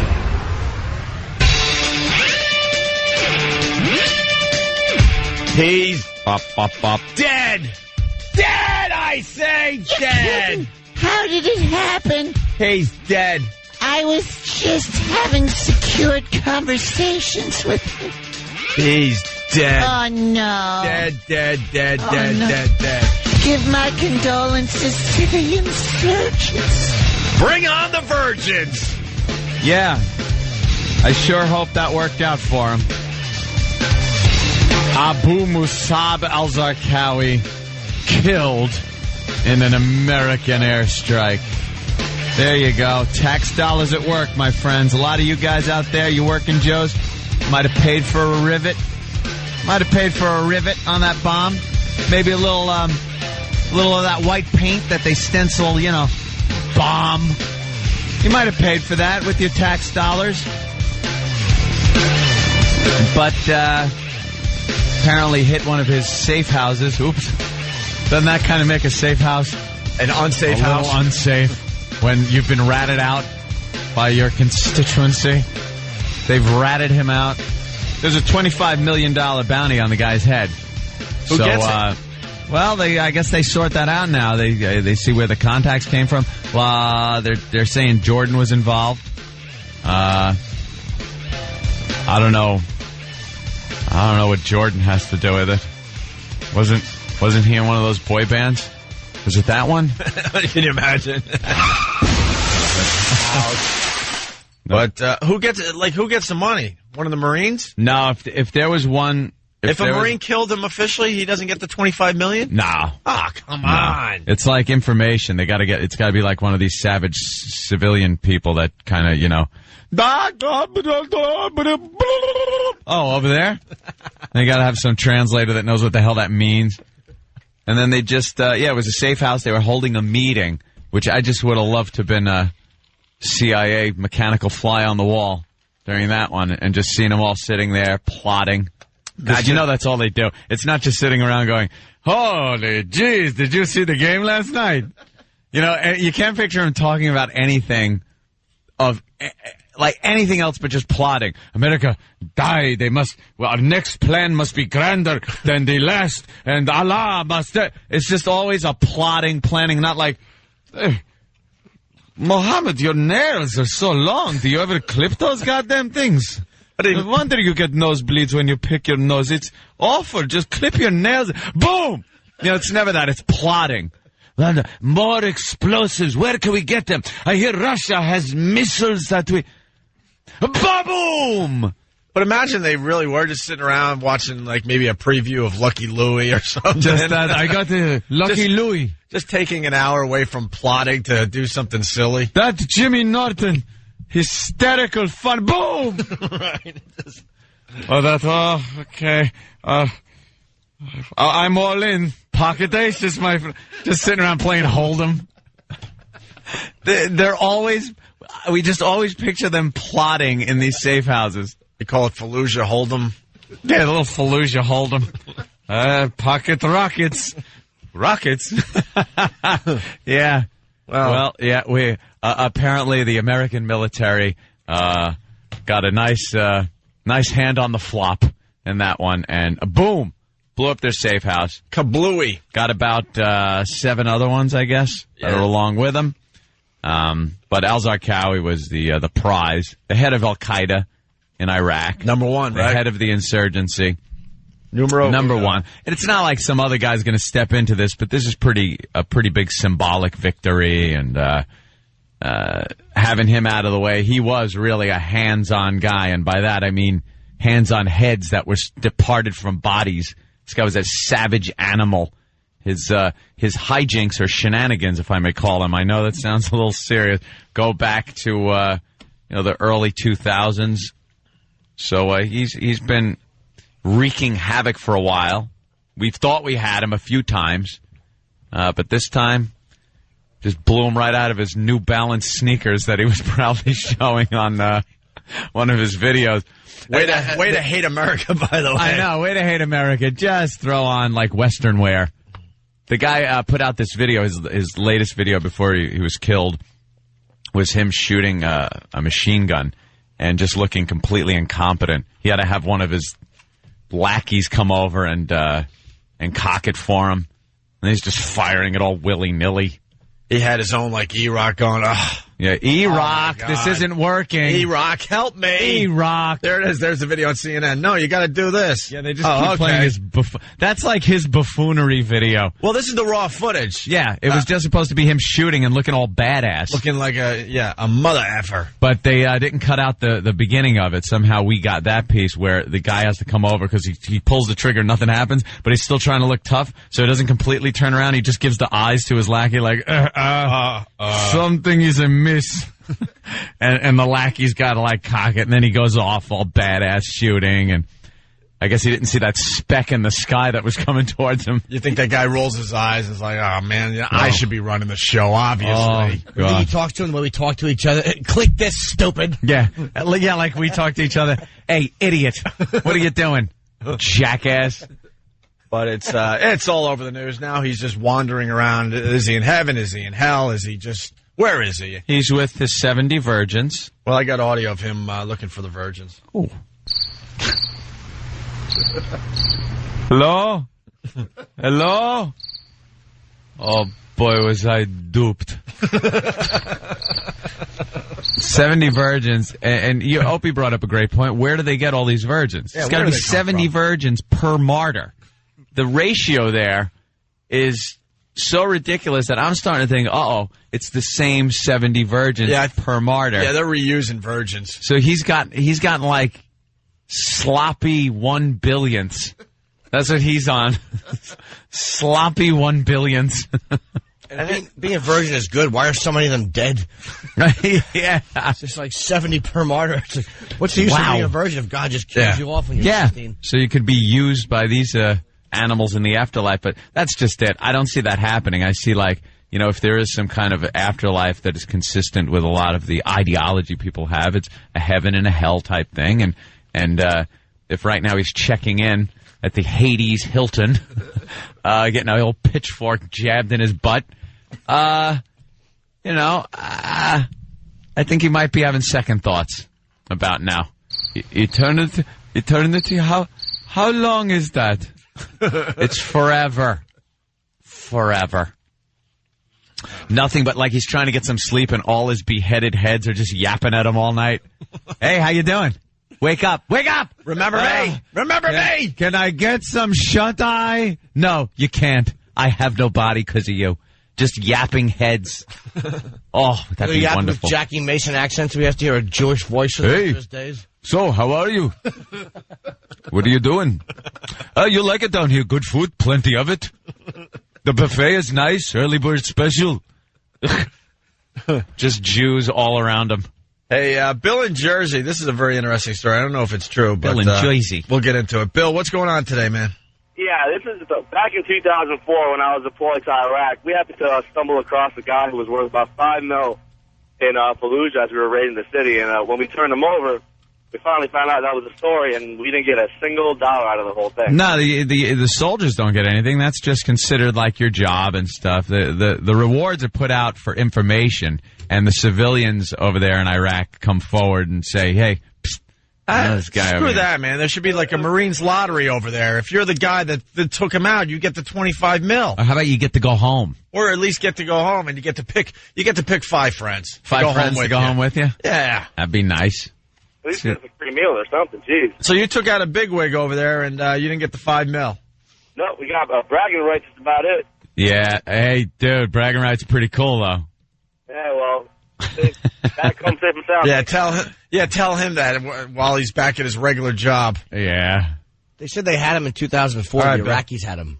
And let him go. They didn't know who he was. Well, they're trying to spin this also. Again, you don't know what to believe or not to believe. A lot of bad news always coming out of Iraq, but they're saying that a lot of Iraqis, and especially the new Iraqi military and police force that's being trained by the Americans, have a lot to do with the communication between the civilians, because there's this distrust of the Americans. So the more Iraqis you get involved in the interrogations, in just basic talking with people on the streets in these areas, you get information from people that kind of let on to where these people are hanging out. And they pass it on to the U.S. military, and they don't even see it or hear it. That's the best part. You're just sitting there. Like in the old days, World War II, let's say, you could be sitting in Britain and go, Oh, blimey, look at this. Sirens are going off, and I hear some type of buzzing sound. To the tubes, everybody. and they run down, and there's plenty of time. These guys, you just sit around. You hear nothing, and then you're gone. You're just It's gone. almost too merciful. You don't even get a thought. It's almost too merciful. You don't hear the aircraft that delivers these things. You don't hear the actual missile. It's just you're there, then you're in pieces. Someone off the instant feedback, I think his name is Humps with an X. Hump with an X at the end. Oh. You pronounce it. Somehow wearing New Balances with your badass Black Ops uniform takes the edge off your message to the masses. Oh. You see him putting orthotics in because he has bad feet? Yeah, right. Dr. Souls. My arches. Well, here's the... they've been killing me for years. Give me hip pain. They must have just had a stink-seeking missile, because you know they don't shower. Well, here's the news coverage. And then I got a very... me and my brother and I were watching the news before he came in here today, and an interesting observation. Mm-hmm. But first, the news. Coalition forces killed al-Qaeda terrorist leader Abu Musab al-Zarqawi and one of his key lieutenants, spiritual advisor Sheikh Abdul Rahman. I miss him already. Yesterday, June 7th, at about 6:15 in the evening. Sheikh Rahman, too? This happened in an airstrike that was conducted against an identified, isolated safe house. Tips and intelligence from Iraqi senior leaders from his network led our forces to Zarqawi and some of his associates who were conducting a meeting approximately 8 kilometers north of Bakuba when the airstrike was launched. 8 clicks. Iraqi police were first on the scene after the airstrike. Make it sound cool. And they were shortly joined by elements of Multinational Division North. We have been able to identify al-Zarqawi through fingerprint verification, facial recognition, and known scars. He's dead. Facial recognition. It must have just been, ah! Just big, wide open eyes and mouth. Let's go to Josh and It'd be funny if they find him in the bathroom, like right off the toilet with his pants around his ankle and a People magazine in his hand. Reading about... Why don't I ever make the most popular? Right. Reading about Brad and Angelina's baby. Brangelina. Brangelina. Right. Baby. Oh, look at that. Hey, Josh in Philly, what's going on today? Yo, how you guys Oh, doing? that's Paris Hilton. Right. Bam! Boom! Yeah, go ahead, Josh.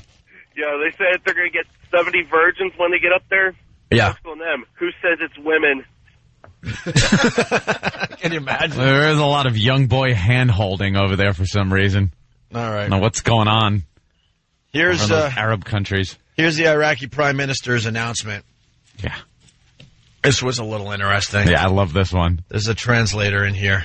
ورسالة إلى الذين يريدون أن يعرقلوا مسيرة الشعب العراقي ورسالة إلى الذين يستخدمون العنف والقتل والتفجير والتخريب رسالة إلى كل الزرقاويين والذين يقفون خلفهم I'd like to send a message to all the Zarqawis and the ones that stand behind them. أن النتيجة التي تنتظرهم هو على يد الشعب العراقي هي النهاية المأساوية التي لا بد أن يصلوا إليها. The result is waiting for them on the hands of the Iraqi people. This is a tragic result they must reach. اليوم لقد تم القضاء على الزرقاوي.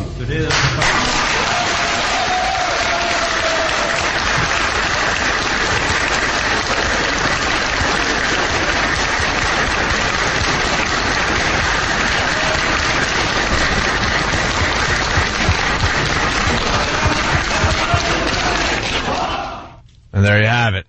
We're giving away 70 virgins, people. 70 virgins. Be dying, martyrs. Martyrs, be dying. Look, 70, I'm going to unwrap one of these right now. Look at what, this is one virgin. You're going to get 70. 70. 70. Not 69. 70 virgins, people. Be dying. Get it on the flex pay. Half your body now, half later. 70 virgins. We're looking for martyrs, people. We're looking for martyrs. Be dying. And we're going to throw in a McGuire rookie card. A McGuire rookie card. Oh, here, sorry. Come on, people, we're talking virgins. It's like having sex with a toaster.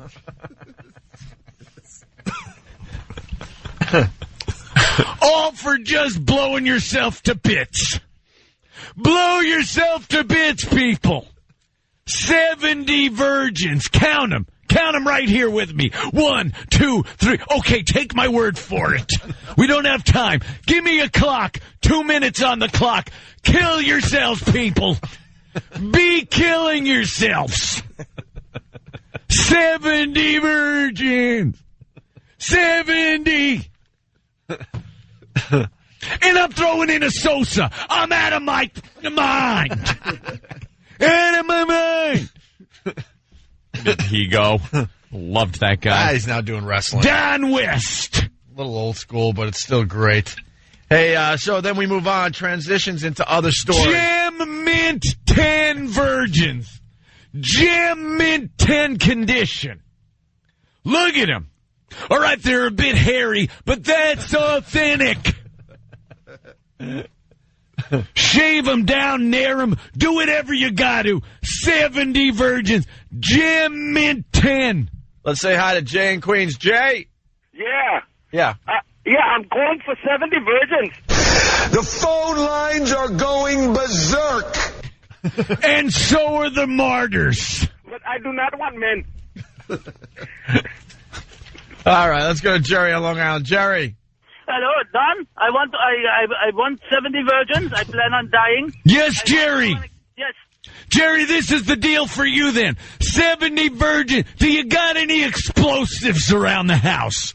Strap them on your body. Walk into a synagogue. You're going to be getting 70 virgins. Can I put that on FlexPay, Don? Put it on the FlexPay. It's guaranteed. Guaranteed. Right now, El Zarqawi's reaping the profits. He's probably only worked through 10 of them. 60 left for all eternity. Sounds like it goes fast, but you could double back. Once you use one, you don't have to give it up. They're yours forever. And they only increase in value. And the McGuire rookie card. That's what I'm interested in. Thank you, Don. All right, thank you, Jerry. The phone lines are going berserk. Loved that guy. Very nice.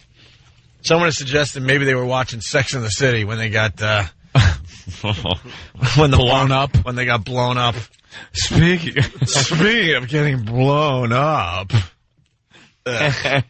Die. Ugh.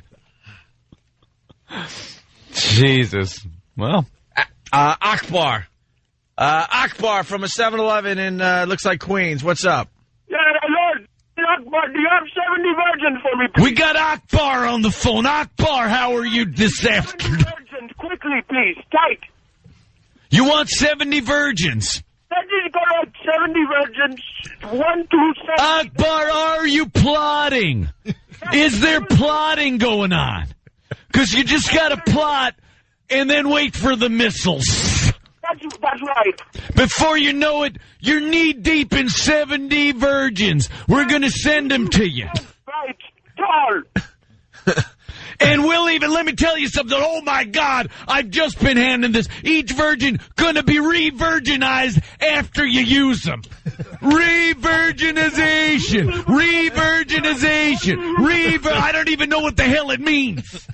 All right, the phones have gone nuts. Let's go to Josh in Woodmere. The phone lines are going berserk. Berserk. Josh, Woodmere. Yes, hi. Hey, Josh. Hey, my brother actually just got those virgins about a week ago. Let me hear about it, Josh. I'm glad that it's back on. Yeah, we did this offer. We've been doing it now for about 1 million years. And everyone's satisfied. Everyone's satisfied. Allah Akbar. Allah Akbar. Allah Akbar. Allah Akbar. Allah Akbar. On Flex P. It sings a song to me, and I gotta get it. Well, Josh, be dying. Be dying. Let's go to Pat in New Hampshire. Pat. Yo, boys, what's going on? Hey, Pat. Pat, New Hampshire. He's got a question about the virgins. Are these limited edition? Limited edition, everyone. Gem Mint 10 condition. Gem Mint 10. You're going to use the McGuire rookie card like a spark plug gapper. That's what I'm talking when I mean virgins. Hey, Danny from the office in New York City wants to know if you're going to go ahead and open one up. Well, then she wouldn't be a virgin, would she? Well, only authentic virgins. Want to make authentic virgins. They want to make sure they're getting the real deal, though, Don. You gotta what do you think, Don West is lying? I'll kick your ass for a man.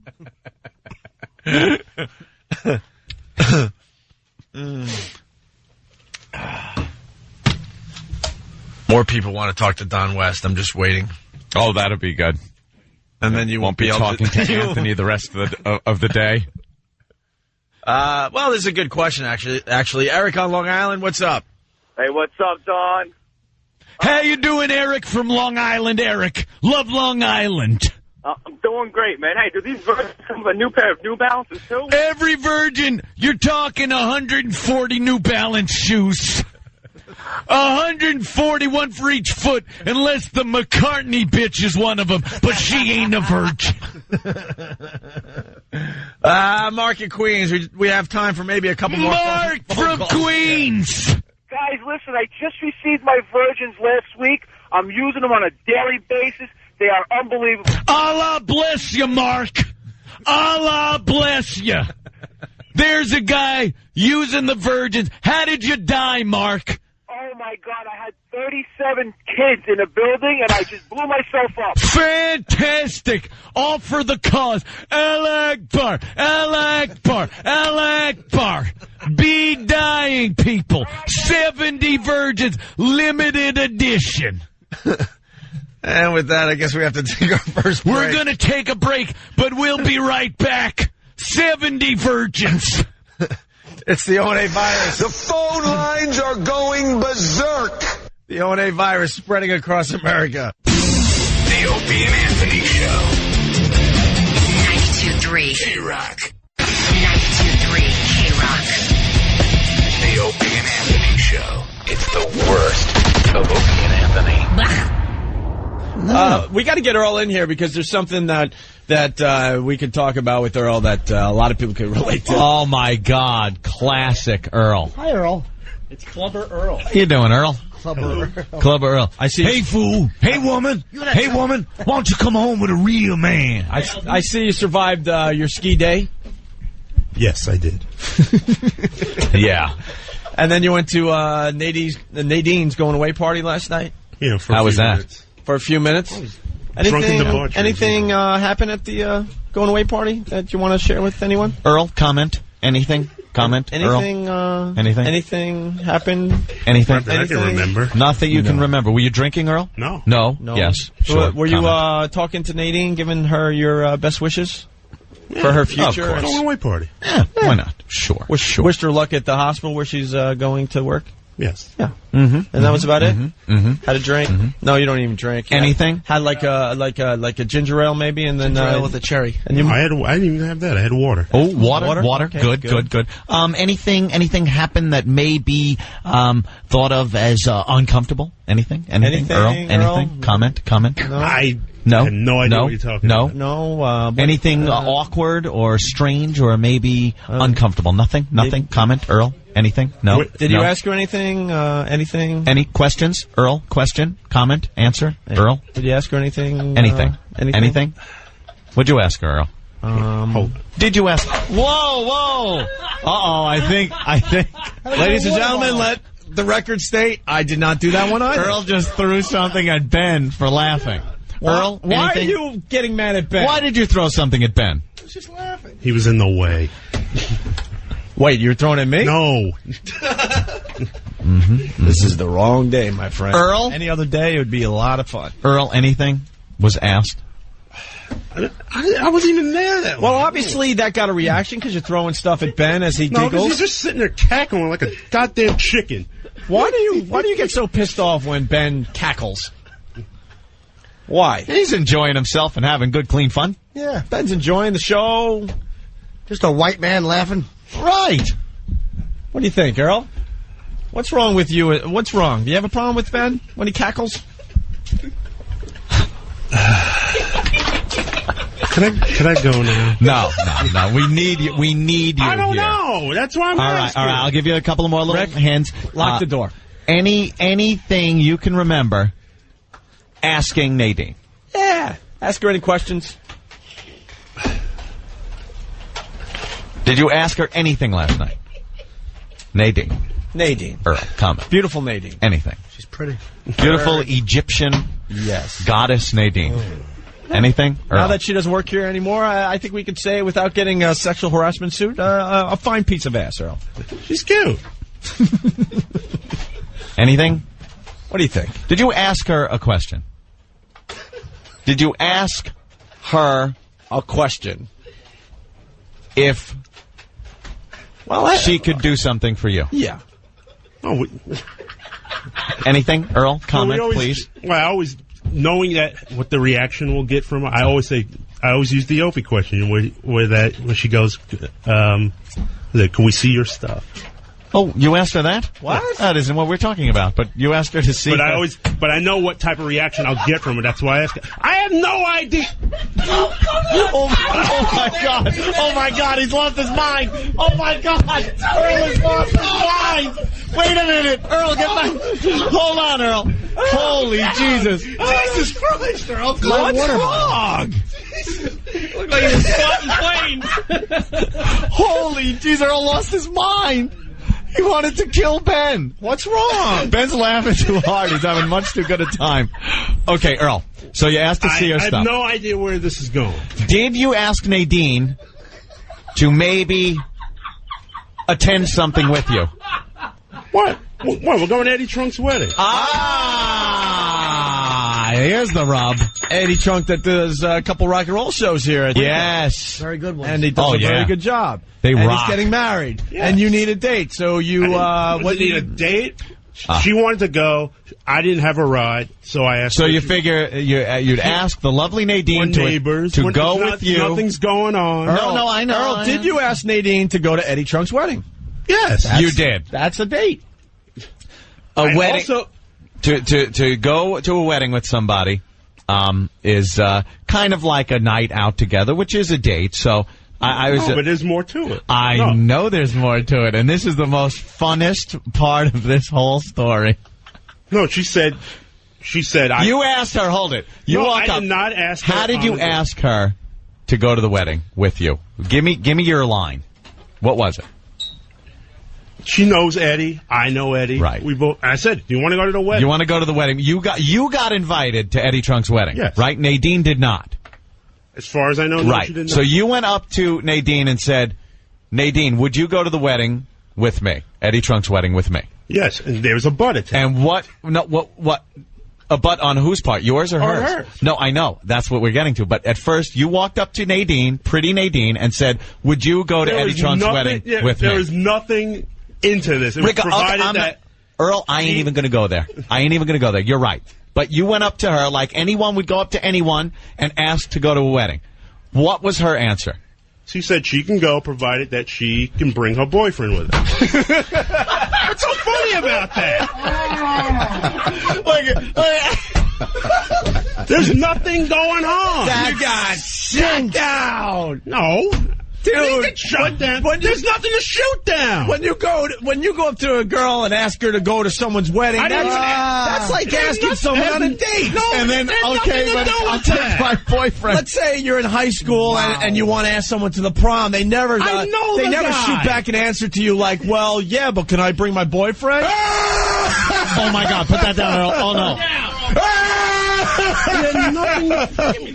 Here is what happened in essence, Earl. If you really think about it, Do we have witnesses in that? Why does she have to bring her boyfriend? Right. That annoys me. Doesn't it? We all know Eddie. We're friends with Eddie. Why does she have to bring her I boyfriend? had no problem with it. Yes, you had no problem, but here's what happened. You, in essence, I did not sent Nadine an invitation to Eddie's wedding +1. You gave her an invitation. He's not even going to the wedding. He's not going. Who's not going? Nadine's boyfriend is not even going. Why is that? I haven't. First of all, Eddie called me. Is it true that you also called Eddie and said that I'm bringing 2 dates? I didn't say bring 2 dates. I went. Eddie asked. Well, let me backtrack this whole thing. All right. I was not going to the wedding. Oh, you at weren't? all. Yeah. Because I did not have a ride to the wedding. All right. I said I do not have a ride. Eddie, it was Eddie's suggestion. It's like, if you can get someone to go with you that has a ride. There was a couple other people here from the station that are going. Dude. Earl, I love you. You know that's great. But let me tell you. Nothing. Hold on. There's nothing. Maybe it was your whole. Nothing. Hold on. Maybe it was your approach. Because if you should have went, hey, there was nothing. Hey, Nadine, are you going to Eddie Trunk's wedding? You are? Great. Can I get a ride? Nothing about the approach at all. Nadine and the boyfriend didn't ask you to put on chauffeur uniform for that night, too, did they? It had nothing to do with it. Take me to the Piggly Wiggly first. Nadine's in the studio. Nadine, how are you? We called you a piece of ass because I thought you weren't. We didn't think you were here anymore, so please don't tomorrow's my file any sexual harassment that's all right. charges against us. So, did Earl ask you to Eddie Trunk's wedding? Yes, he did. He did.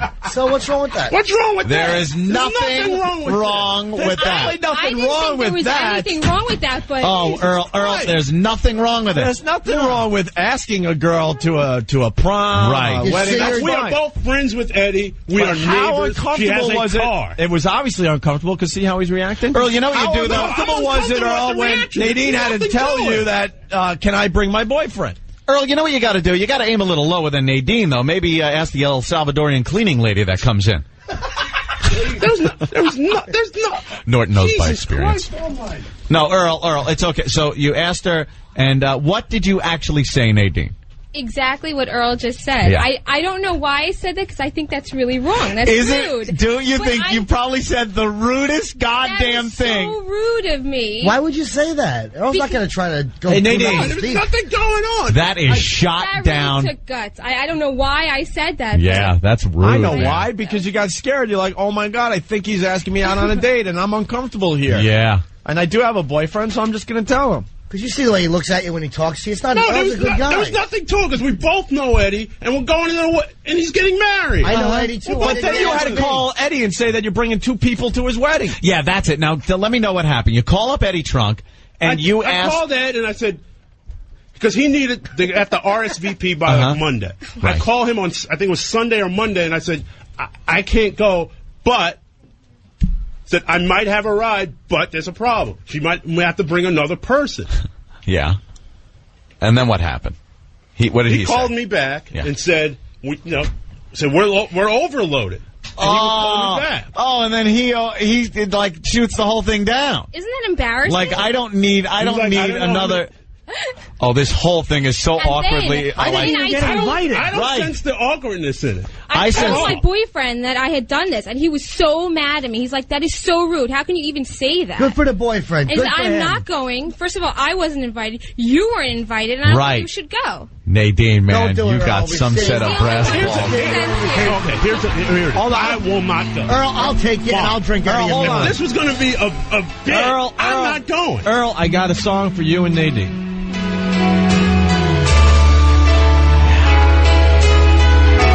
Who is this? I'm trying to think. Oh, Jesus. Wait, no, Earl. Hang on, Earl. Earl, don't go crazy, Earl. Hang out. Earl, oh my God, Earl's going to punch somebody. Rick is in front of the door, and he's not letting Earl out of the studio. Earl, it's okay. Hang out. Hang out. Hang out. Damn livid. Hang out. Now the mic broke. You broke the... No, stop doing it. Hey, Pete Johnson's going to yell at you. Hang out, Earl.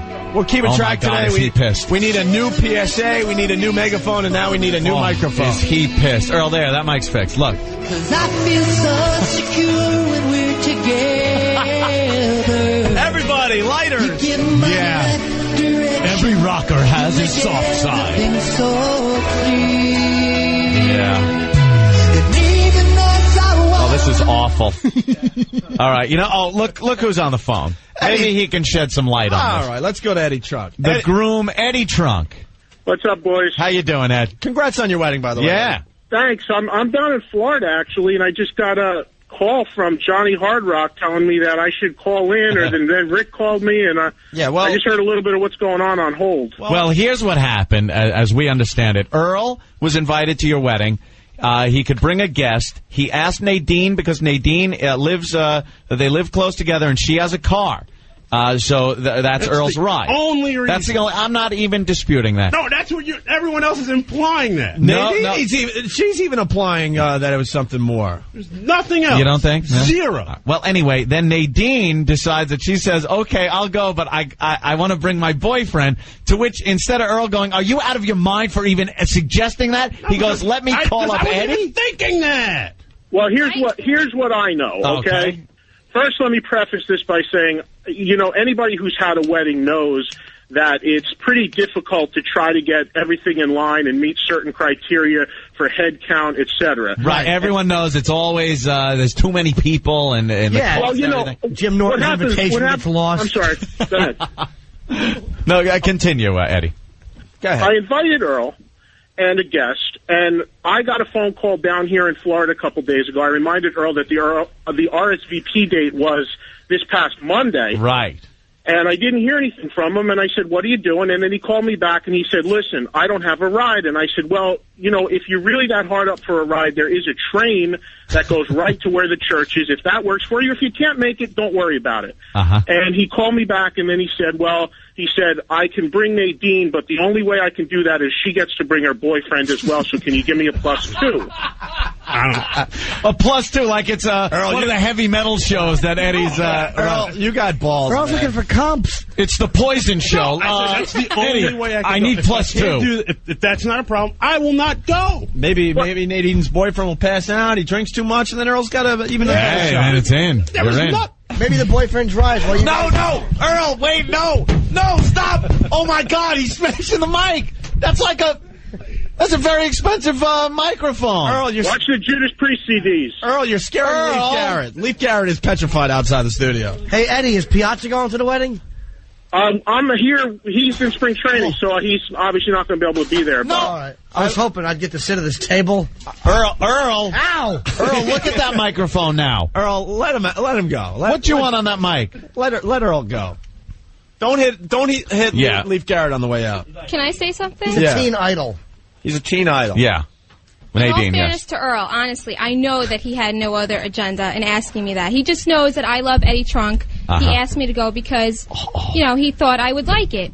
I think I'm the one who created this whole mess. Yes, you did. That was so You're horrible a dirty girl. of me to ask that. I didn't even think I would get away with it, but he said he would ask, so I was like, okay. But I even knew that my boyfriend was going to say no. I totally knew that, and that was cool. I don't know why I just asked it. I guess because I could. That was what pretty I told stupid. Earl, what I had told Earl was that I would give me a couple days because we still had some last-minute RSVPs coming, and if there were some people that couldn't make it and a spot opened up, I'd be happy to say, yeah, no problem, because it wouldn't have been a problem. But then I found out that we're, like, exactly at our number, and there was no way that it would work without setting us into a different area of money. I totally understand how Just that to be works. put in that position is just horrid. Like, I invited him and a guest, and he wants to bring 2 people. And Here's the thing. Here's where Earl's got to learn. I found out Nadine had a boyfriend. Like when I first met her, I never went more than, hey, I nodded her. There you go. Never talked to her again because she's hot and she has a boyfriend. We have nothing in common.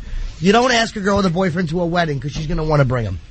I would never say that at all, but the only thing is that I only see him once a week, so I figured he was going to be at my house anyway. Nadine, hold on. Pete Johnson is in the studio now. Pete, do you see what Earl did to the mic? Nobody white did that.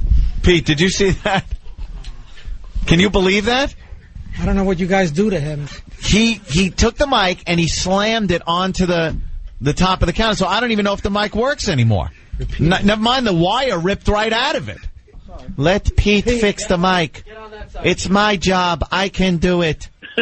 Pete's not happy. This studio is his baby.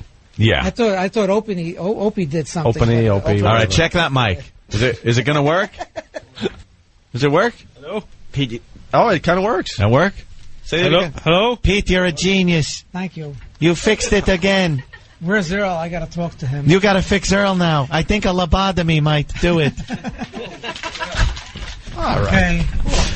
Wow, Earl lost his friggin' mind. Guys, how did this even come up on it? Where did this even come from? Was it Earl saying it? Nadine had a little going away thing last night, and Earl decided to ask her at the going away thing. Actually, no, that's not true. He What didn't was it? ask me yesterday. I kind of slipped and said that because I had too much to drink. And I didn't realize, having Ben, Stinky, and everybody else there, Yeah. they made a field day out of that. Yeah. Ben called me immediately, matter of fact. Like, So that's my I'm like, fault. Ben, what's so important? Yeah. He couldn't even talk. He was laughing so hard. He gets Earl so pissed. Earl's ulcer right now looks like the girl we shot the blood at yesterday. Good for the boyfriend for saying no, though. You got to respect that guy. He's like, Yeah. no way. Yeah. That guy, he must have a big myself. mule because he's willing to let her go. He's like, I'm not coming. Just go with him. Yeah. Oh, wait a minute. So, Nadine, even if I could have gotten the +2, he wasn't coming anyway? Well, now, Actually, he feels really uncomfortable about it, and he didn't want to go to Well, begin he with should. because he knew that he wasn't invited. Well, Matt Devote's on the line. He'll give Earl a ride. It's no big deal. Earl's got to go to Eddie Trunk's wedding. Yeah. That's not what this was Earl, about. I was kind of hoping you would say no because he didn't want to go anyway. I would not have put you through that. Like, I don't think that's right Look at either. Nadine talking to Earl, knowing Earl's at his desk on the other side of the building listening right now. Fuming. I'm safer here. Fuming. All right. See, the only thing I can say is that I did say to Earl that there were alternatives, offered him viable alternatives to get there, train other people that might have been coming from the area, and what he came back to me with was this scenario of Nadine +1, which, again, nothing against Nadine. I mean, like I said, I would have liked to have had everybody, but you just, the size of my family, the wedding's out of control as it is, so it just wasn't going to work. It was like trying to get tickets for somebody. It was like, I need a +2, It's like... All right, Eddie. Well, good luck to you. Thank you. Have a good wedding, and we'll talk to you soon, all right? I appreciate it. Congratulations, man. Yeah. Thank you. See you guys. Thanks, There we Nadine. go. Sure, no Good luck at the new job. Thank you. Have fun. Thanks, guys. I'll miss you. You hot piece of... Thank you. I thought she was gone, and we could talk that way. All right, Ant. Yeah. And we'll be back with the Opie and Anthony Show. Hey, what's going on? This is Andre 3000, and you're listening to the worst of Opie and Anthony. Is it true you saw the QVC guy this weekend, Anthony? Oh, dude. Spent 2 hours. Yeah. 2 hours. 2 hours! 2 hours, people! Just watching the QVC guy. Yeah. I could not tune away. He was so excited. He's selling like this box set of baseball cards, and you don't know what you're getting. But for some reason, for like $99 in this box is like $1 billion, million, billion, trillion worth of baseball cards, according to him. Okay. You'll turn around, guaranteed in every box at least one card worth $150. And hell, you might even get two. Look, let me just open them up. I'll open a box. You'll see what's in them. What you can get. Look here. Right off the top, it's Ken Griffey Jr. Ken Griffey Jr. Ken Griffey Jr. It's a rookie card. I'll keep going. Look, right on top, a McGuire rookie card. McGuire rookie card. McGuire rookie card. Look, another Ken Griffey Jr. Jesus Christ. And then he's taunting the people. There's a limit, people. 5 of these. You can get 5 boxes. Buying one is a waste of time. That's what he's telling them. I'd buy 5, hang up, call and buy 5 more. Because if you buy one, you're going to open and go, I should have bought 5. And then he's like grammatically all wrong. You won't have a more funner thing you can buy for $99. Cal Ripken Jr., when he took the curtain call, I'm crying like a big pussy. I myself, and I'm selling the pants I myself in. For some reason, every time he's selling them, he's got like every box set he sells has about 20 McGuire rookie cards in it. He sold like hundreds of thousands of these things. I think everyone in the world has a McGuire rookie card at this point. How much could they be worth? It's beautiful. McGuire rookie card. And then he goes, and it's a limited time, people. Look, as a matter of fact, guys, give me 3 minutes on the clock. You got 3 minutes more to order this box set. And then 3 minutes ticks by, the clock goes to 0, it disappears, and for 5 more minutes he's like, you gotta call now, people. You gotta call now. You're not getting a deal like this again. As a matter of fact, we have 100,000 more boxes of these in the back. We're burning them. We're gonna burn them right now. For the love of God. The Opie and Anthony Show. 92.3 K-Rock.